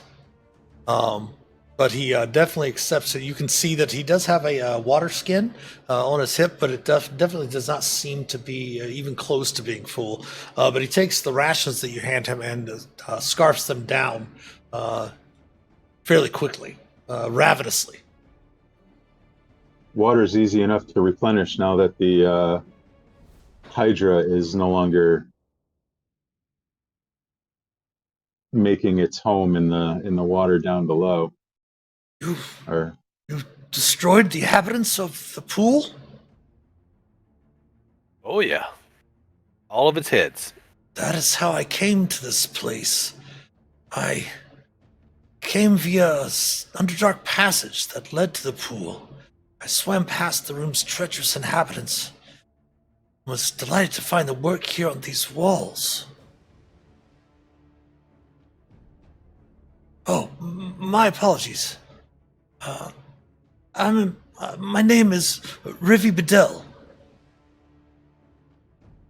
Rivi Bedell. Oh, I guess it's gnome, so it's probably Rivi Biddle. There we go. Rivi Bedell. I'll give you the spelling in chat there.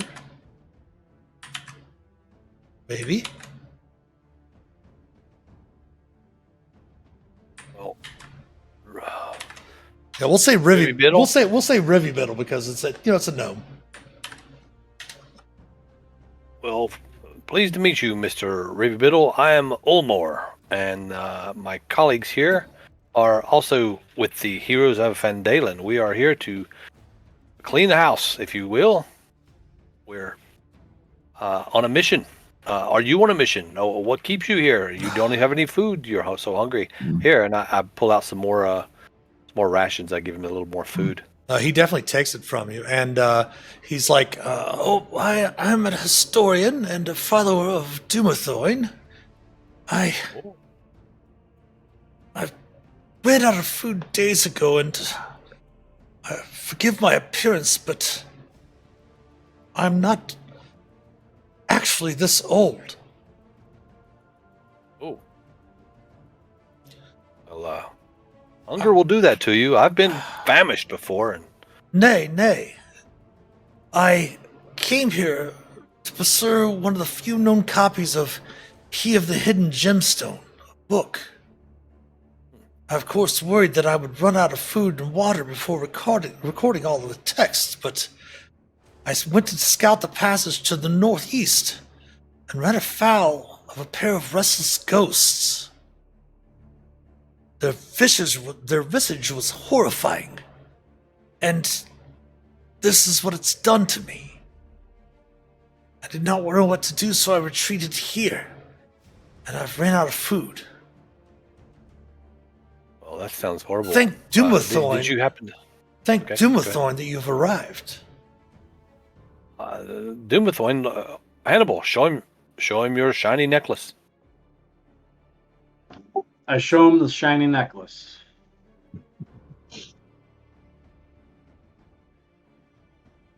And yeah, I know what you mean. Some of these creatures in here are rough.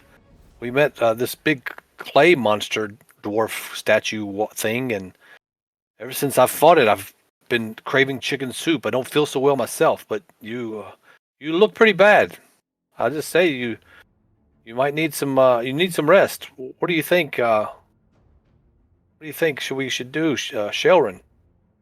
Does he need rest or something else? I'm unsure about what's happened to him. Would be powerful magics that would have to be cast to restore his age. But it is good to know that there are ghosts ahead, that we might prepare ourselves. Well, I don't know about that. That's how do you prepare for a ghost that takes your years away? That sounds horrible. Felix, do you still have that mirror for the Medusa? Does it work on ghosts? Oh wait, are they invisible? You can't see themselves.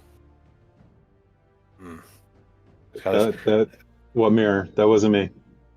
Oh, thought there was a mirror. We fought the stone thing. Oh, remember? okay.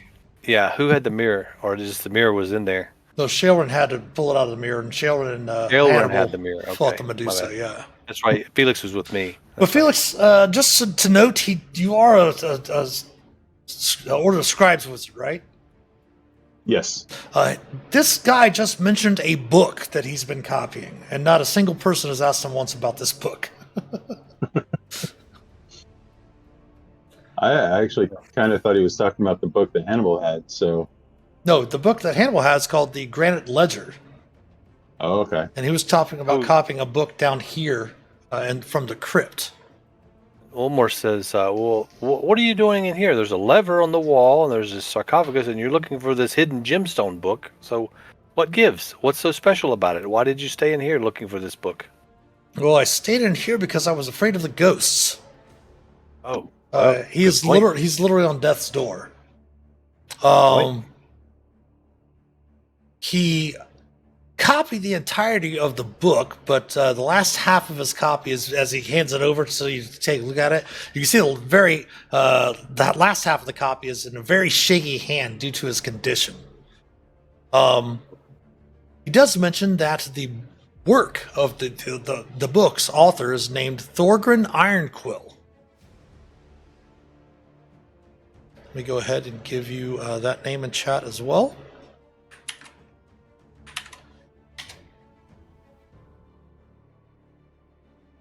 And the book is the what of the hidden gemstone? He of the hidden gemstone. He. Okay, like he. Okay, that's what I wrote, but it didn't sound right. Heard you.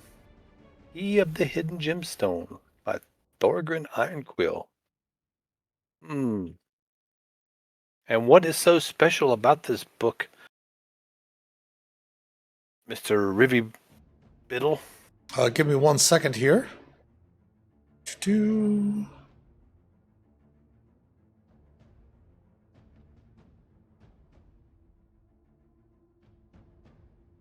That says...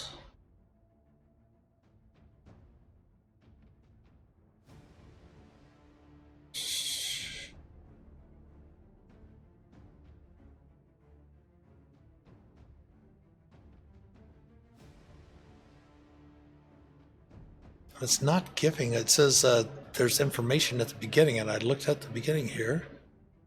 He does say that this vault is the vault of a great dwarven historian and priest named Thorgrin Ironquill, who devoted his life to assembling a written history of Dumathoin's works.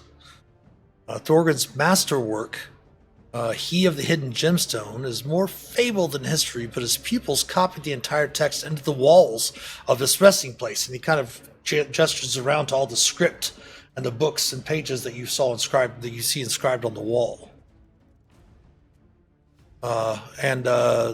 they inscribed these on the wall of the historian's resting place when they believed he died. When they believed he died. Yes, Riverbittle is not sure if the person's passed or not, but he did learn from Thorgrim's text that an enormous, exquisite emerald lies somewhere in the crypt of the Talhund. He wants to recover a chip of this emerald as a sacred relic and return it to other worshippers of Dumathorn before he dies.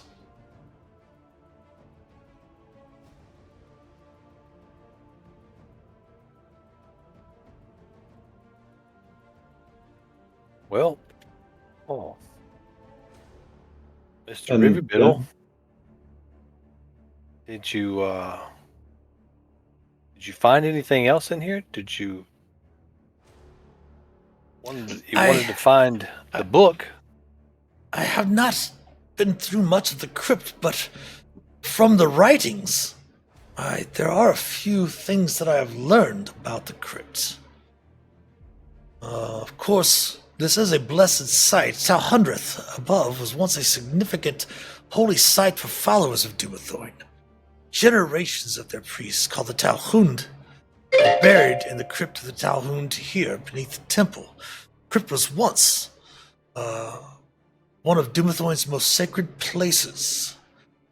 And that noise, we'll go ahead and stop there before we continue with any more information, because we do have another ad break coming up here in just a few moments. So we are going to go to that ad break and go on our break. Everyone, go ahead and stretch your legs, use the restroom, refresh your beverages, grab some snacks, and we will see you on the other side of the ad break. So stick around. We'll be back in a few.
All right, back on this side of the ad break. The characters are in a tomb, speaking with a Svervneblin that came up from the Underdark, but has been prematurely aged by some ghosts that they encountered in the crypt. And we're giving a bit of information of what they copied off of the walls of this crypt, which is the crypt of Thorgren Ironquill. And from his work of He of the Hidden Gemstone. Again, the blessed site of Talhundreth was once a significant holy site for followers of Dumathoin, and generations of their priests called the Talhund were buried here in the crypt of the Talhund. The crypt was once one of Dumathoin's most sacred places. It continues on, says, it also says in the He of the Hidden Gemstone that speaks of the crypt's invasion, that many generations ago, mind flayers took over a significant portion of the Underdark, including Talhundreth. They must have invaded the crypt because there's so many restless undead in haunts. Unfortunately, I believe the sanctity of the crypt was broken long ago. You've mentioned that you fought the elemental and the Hydra in the area. Did you encounter the Guardian near the crypts that were untouched, unblemished by the mind flayers? We did. Yes, we did, and we didn't touch the crypts either. We kept them as honorable as they were. Oh, very, very, very wonderful. I would also note that there's most likely dwarven skeletons, perhaps corrupted. The dead that have been laid to rest here corrupted by the remaining remnants of the Mind Flayer's influence in the region. And of course, obviously, the ghosts. He coughs a little bit. The whole crypt must be filled with dangers and haunts and such like that. I do understand from my scribing and the readings and etchings I've made, but the scrubbings I've made of the etchings and such, that there is somewhere a massive emerald, likely hidden in an inner sanctum, as of course befits Dumathoin's lore. Secret doors are common in Dumathoin's holy places, yet I haven't yet to discover any in the crypt yet. Have you discovered any? Possibly a couple? Yeah. Yeah, we found one. Oh, you have? I would bear that in mind. If you encounter any more. As for the lever that you asked about, Orc, the lever here is, this crypt probably has something to do with revealing the crypt's hidden sanctum, but I can't seem to get the lever to move. I've done enough tinkering that the lever must be tied to some vast clockwork mechanism. Must cause entire rooms in the crypt to shift. Lever must be locked in place because it's connected to another lever somewhere else in the crypt. I'm pretty sure, I'm convinced that both levers must be pulled at the same time.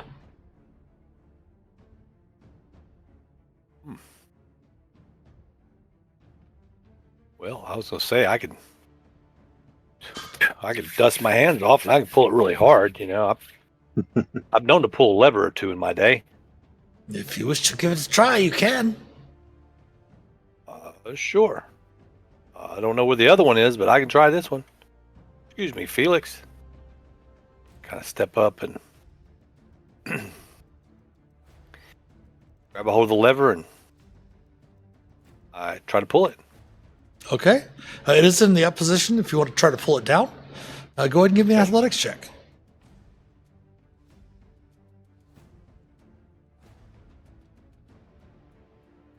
It does not budge. Oh. Well, okay. And assuming that Ulmer's frustrated about it, after a few moments, you see Ulmor like literally holding onto the lever, hanging from it, putting his feet up on it, jumping up and down, trying to move the lever. but it won't budge. Ulmor, it's very similar to that one rod you guys have recently found as well. Oh, That might be what it is. It might be just an immovable rod. Is there a button on the end of it? There's not.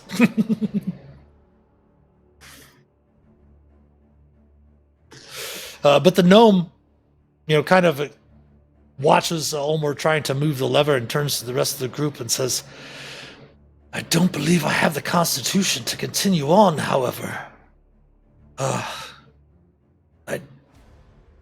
Having copied all I can of He of the Hidden Gemstone, I do so wish to return home, but I definitely cannot go back through the pool of which I came. I am not, obviously, do not have the vigor I had of my youth when I entered this holy place.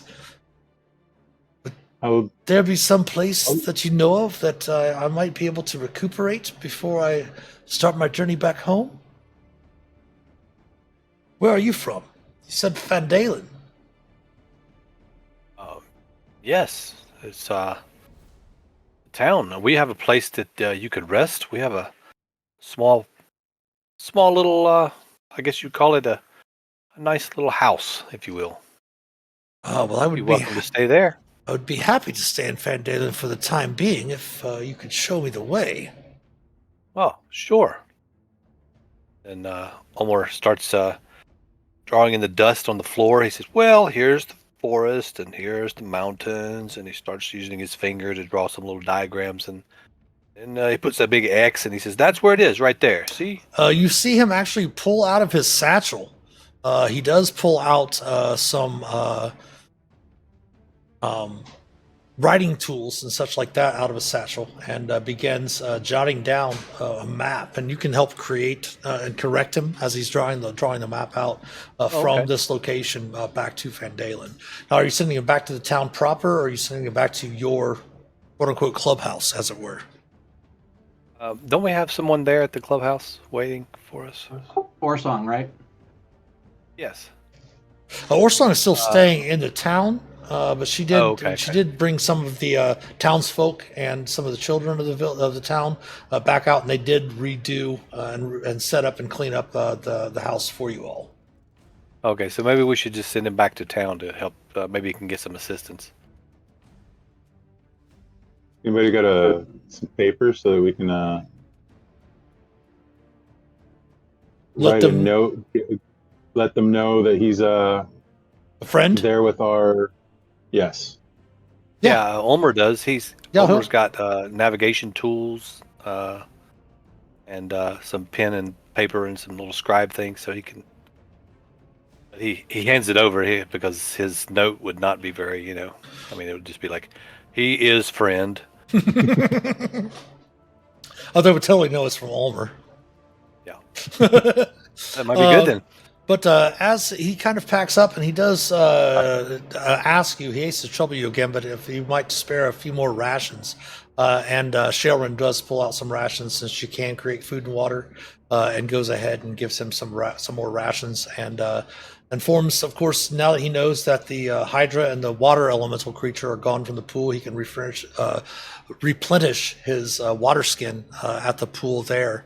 But he does walk up to Hannibal before leaving, since Hannibal does bear the holy symbol of Dumathoin around his neck, and asks that you please, if you find this emerald, please gain a chip from it so that he may take it back as a sacred relic to other worshippers of Dumathoin in the Underdark where he's from. Absolutely. And he does not give you his copy of that he's scribed of He of the Hidden Gemstone, but he will give you his notes.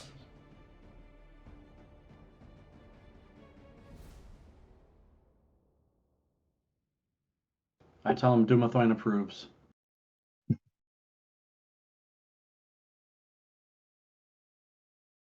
And with that, he will go ahead and make his way back through the entrance where you came, and will start making his way back to Phandelver.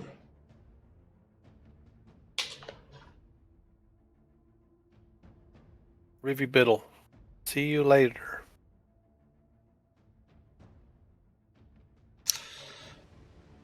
All right. So you do have the pathway to the northeast. Yet another door.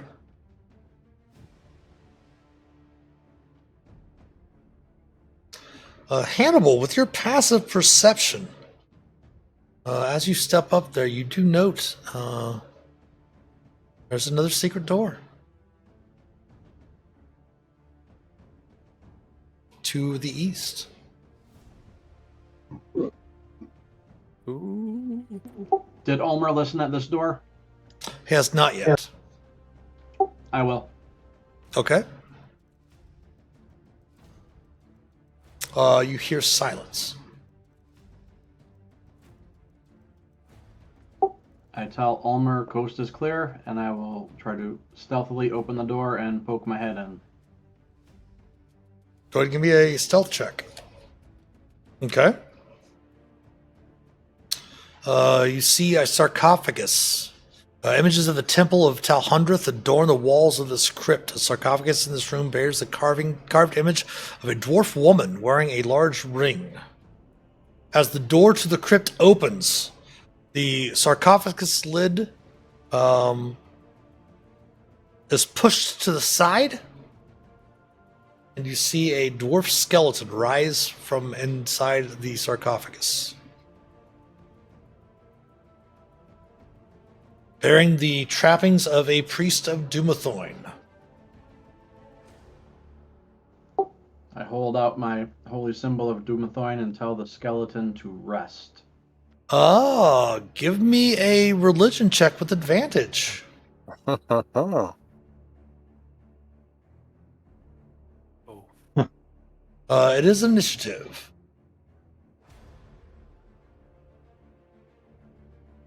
Good try, Hannibal.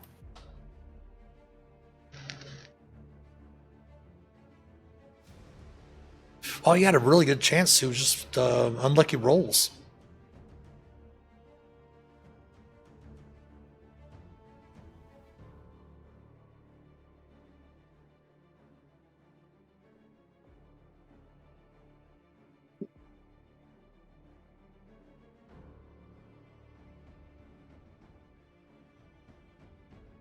Ulmor, you hear the sarcophagus lid move. You should be able to see it from your vantage point.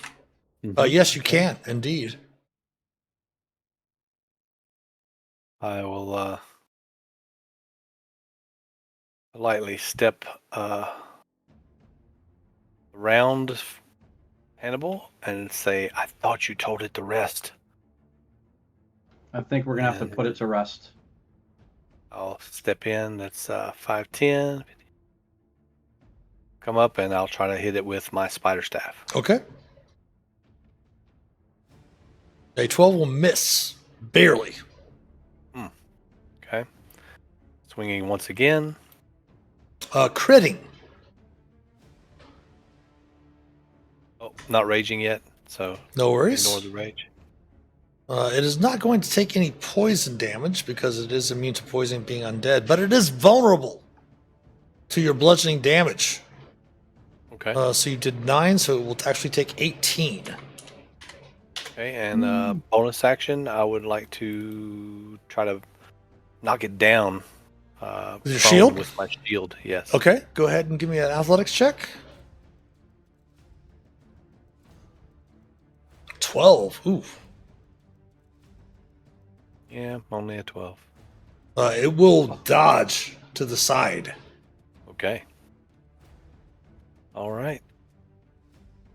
And I'll say, quick little bones here. Come on, let's go, Hannibal. Shelrin. Phelix. Shaelin is up. Let's see, 5, 10, 15, 20, 25, 30, 35. She'll move up there and she'll whisper a prayer and swing Lightbringer. Missing barely. Ooh. The skeleton is up. Is going to attack you first, Ulmor.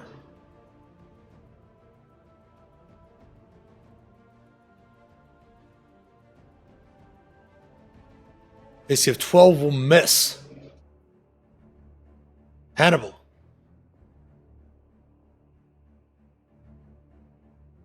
I will scooch up, look at it, and say, I thought I told you to rest.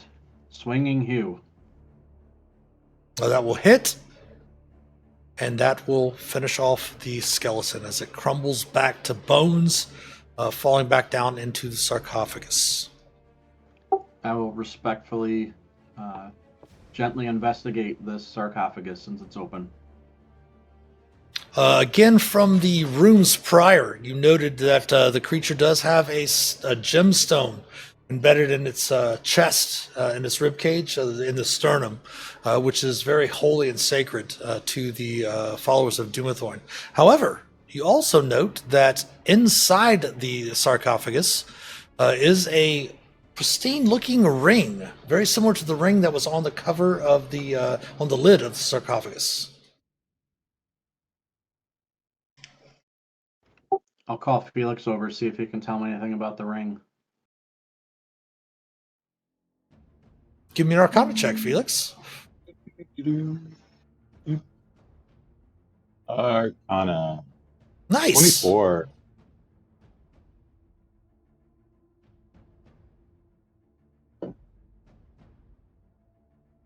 It is a ring of the orator. 6 charges. While you wear it, you can expend one of its charges to project your voice to be heard clearly by all creatures within 1 mile of yourself. Oof.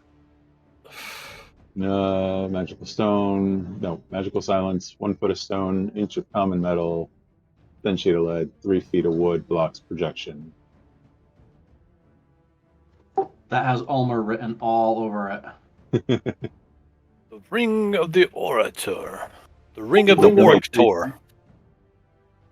I know how we're waking up every morning. Language. Oh, God. Listening creatures don't understand. You can make the creatures understand what you're saying. You must be able to see the creatures to make them understand. Ring regains 1d6 expended charges daily at dawn. All right. Time to get thin sheet lead blankets. Or tinfoil helmets, right? Tinfoil hats. All right, so we're going to go ahead and call the session here a little early. Everyone is a little bit fatigued from the weekend. We did have someone who had a lot of transformers explode in front of their house, leaving them without power for a little while. We had some people on some different meds, some other people, some new meds and things of that nature. Lots of work over the weekend. Everyone a little bit tired. So we're going to go ahead and end the stream a little bit early, just about a half hour early. But thanks everyone for stopping by tonight to spend your Sunday evening with us. We will be back next week with episode 27 of Phandelver and Below, the Shattered Obelisk. Again, tomorrow night, we're going to have Dungeons and Deliberations at 7 p.m. And then on Tuesday night, we'll have our Around the Campfire stream debuting, bringing out the new survivor for Dead by Daylight, Laura Croft. I think we have like 2.5 million blood points to spend on her, so we're going to be spending that.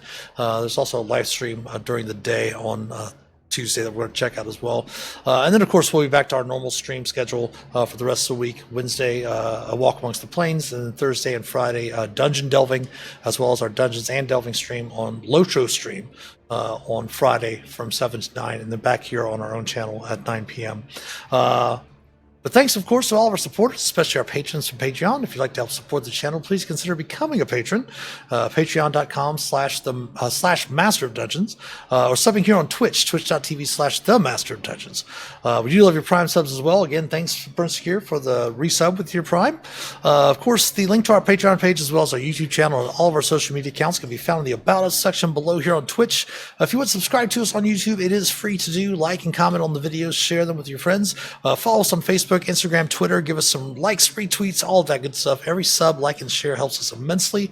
If you want to stay in contact with us, click on the About Us section below and click on that Discord panel to join the Master of Dungeons community Discord server. We can help shape an accepting, caring, and inclusive D&D community. The merch store is also available and open. Anything you purchase from the merch store will definitely directly help support the channel. But thanks for watching. We are going to go ahead and raid to another channel.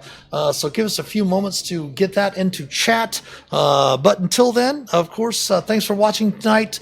Take care, and as always, happy adventuring. Raiding out here soon, so we'll talk to you soon.